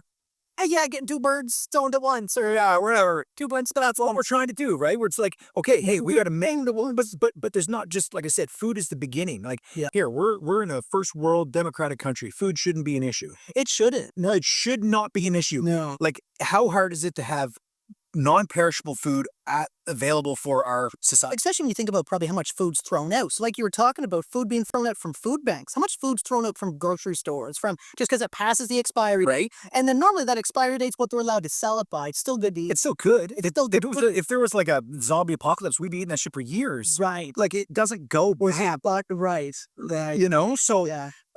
it's just liability issues, right? That's You know, it's like Tim Hortons at the end of the day. They used to give the donuts out, and then they don't anymore because somebody got sick. right. You know, so they Also food element. Yeah. right? So we created a system that doesn't allow us to help people because we're worried of the negative outcome of just helping people. Right. It's like, here, I'm helping you, but if you get sick, whoa. Well, it's like, fuck, dude, day-old donuts are not bad. Right. And you're not less of a human for giving out or making people feel like they're less of a human. They're day-old. They're going to go in the garbage. Yeah. Man, I've eaten day-old pizza sitting on the damn counter that's, refrigerated. Right. Yeah. No, yeah. My girlfriend's helped me get better with that stuff. Or she's like, we should throw that out. I'm like, should we? Smell test. I'm like, are you sure? She's like, that's not good anymore. Man, I drink milk if it's past its expiry date. Like, I'm always a... Well, right. Does it taste good? Is it getting the blacker? Look at that. I eat some questionable chicken. Yeah. Yeah. Yep. Yeah. No, No, it's and especially with the price of things too, man. Like, we're feeling it. It's incredible, dude. It's wild. Yeah. Well, and when we first started the organization, it cost me roughly $50 to feed a family. Okay. You know how much it cost me now? 75? We did the math. It's like $95 and something cents. Yeah. Okay. So then when you said was what, 2020? 2020. 2020. Yeah. 4 years. Yeah. That was actually where I kind of No, not 2020. Sorry, 2021. 2021. Okay, yeah. That's kind of where I started my health journey. Actually, when you said that, I was like, that's where I really started to focus on. It was during the pandemic where I was like, is there like, if there's a bug going around the world, I want to make sure I'm in good shape for it. Because I never thought of that before. I never thought of like needing to make sure my immune system is an ironclad wall. I've never really cared about that. I think a lot of people did, but I think a lot of people just said, "Fuck, I'm gonna drink my way through this bitch." That was the first 2 weeks. Right? That was the first 2 weeks. And a lot of people got way unhealthy. They got way more unhealthy. Yeah. And now, I think you're seeing it now. A lot of people are sick right now. Yeah. They're super sick. Like, Some people, I think, haven't even like fully recovered from being able to like socialize again. that's what there's still some people don't leave their fucking abs. Yeah. You still see the people driving their car with the mask up. The mask, right? You're like, What's going on? first of all, That. they've already proven that the masks Don't worry. don't work. It just keeps us from spitting on each other. That's it. And you're just breathing in your old. You're breathing in your, which is arguably not healthy for you. Yeah, probably worse than just breathing normally. Dude, with it, time that was, man. Man, with severe ADHD, like, the whole, like, on my face, Plus, just staying on top of it, man, I had to do the nose. I had to do the nose thing. Oh, yes. I would almost go into complete, like, I had a medical exemption from wearing a mask. Okay. People would try to fight you. Yeah. Feel like, I wore a balaclava one time, and I got told I had to wear a mask, and I was mind blown by the fact that the balaclava, which covered like everything, it just went around my whole neck. And then they said that wasn't good enough. I had to wear a mask. I actually got kicked out of Costco. dude, I tried to run and grab eggs. I actually ran through Costco one time. did you with no mask on? No mask. So I walked into Costco and I had a balaclava and somebody said, "Sir, you need a mask. Sir, you need a mask." And I just went, "I'm here for eggs. I'm gonna grab the eggs. I'm gonna friggin' leave. I'm gonna leave." And I just bolted by. Somebody's like, "Hey!" And I was just like, "Get out of the eggs. Get out of the eggs." And somebody was chasing me. Somebody was actually following me. So I was speed walking. Boom, eggs. And I went to the cash and I all of a sudden hear, "Stop him. Don't allow him to buy those. Don't allow him to buy those." And then now the whole store's looking at me. And I'm going, and people are starting to pull their phones out. I was like, just leave. Just leave. Just leave. Oh, you should have went off. Like that. You should have went off. And like, And I was like, it's our role. Well, I said, I was like, how am I not okay to wear a balaclava when this was covering my whole face? A mask, you have holes on the sides. Stuff's going to come out. I was like, you're just trying to have too much control. It was all a control. dude, There was way too much control. people that literally were fucking losers their entire life and never had control of anything because they were that incompetent, and then they got a little piece of something and they're like, and this is mine, right? And just fucking trying to impose their fucking I like. love that you're saying that because how many times did you see that in the military where so they come into a leadership position that was a cool Came for cool corp reserves remote with once. okay. The reserve. Well, then it was bad. It was really bad in the reserve because like there was times where I was like, me and this guy were chill, we're cool, and then he became a master corporal, and now all of a sudden I'm getting yelled at, getting kicked to the back of the class, and I was just like, where is this coming from? It's just power hungry people. Oh, yeah. People that got like bullied when they were younger, and now all of a sudden they have some power and they want to make everybody else. You could beat out the reg force for that. We had guys that do that. Like there was guys that would like flex when they got their corporal. Yeah. And you're like, Dude, chill. dude, you know we go to the tank barn all by ourselves and read you. Like you're gonna get fucked up. Like there was times where we had to do that, man, where we pulled tanks out and we'd make just like, all right, let's go. Right. And boys would square off. Yeah. Yeah. So like, don't be an idiot. Yeah. Like I seen it so much in the reserves, man. with us, it's a little different too, though, because in the Armor Corps, when you become a jack, you're now a commander. So it's not like the infantry where you're on the ground with the guys. So you know what I mean? They're almost there. There's a little bit. You kind of need a little bit of segregation. Like at my unit, master corporals have their own rest easy. Yes. Yeah. The sergeants and senior NCOs have their own rest easy, and the officers have their own rest easy. Where in most units, It's a mix, right? it's the junior NCOs, senior NCOs, Yeah. Yeah. And then officers. and then officers. Yeah. Where we have juniors, master corporals. Masters, eh? Yeah, master corporals have their own Okay. because, and like I said, it was because once you become a master corporal, you now you get a tank, Yes. right? Yeah, you're a Whole other level of responsibility. whole different level of responsibility. It's almost, you're not just Doesn't you guys operated off four tanks per troop, tanks per troop and four troops per tank? for 4 troops per squadron, 4 troops per squadron. 4 troops in an SHQ. Okay. Okay. Yeah. And you said there's 4 people in the tank? 4 people in the tank. Okay. Yeah. Okay.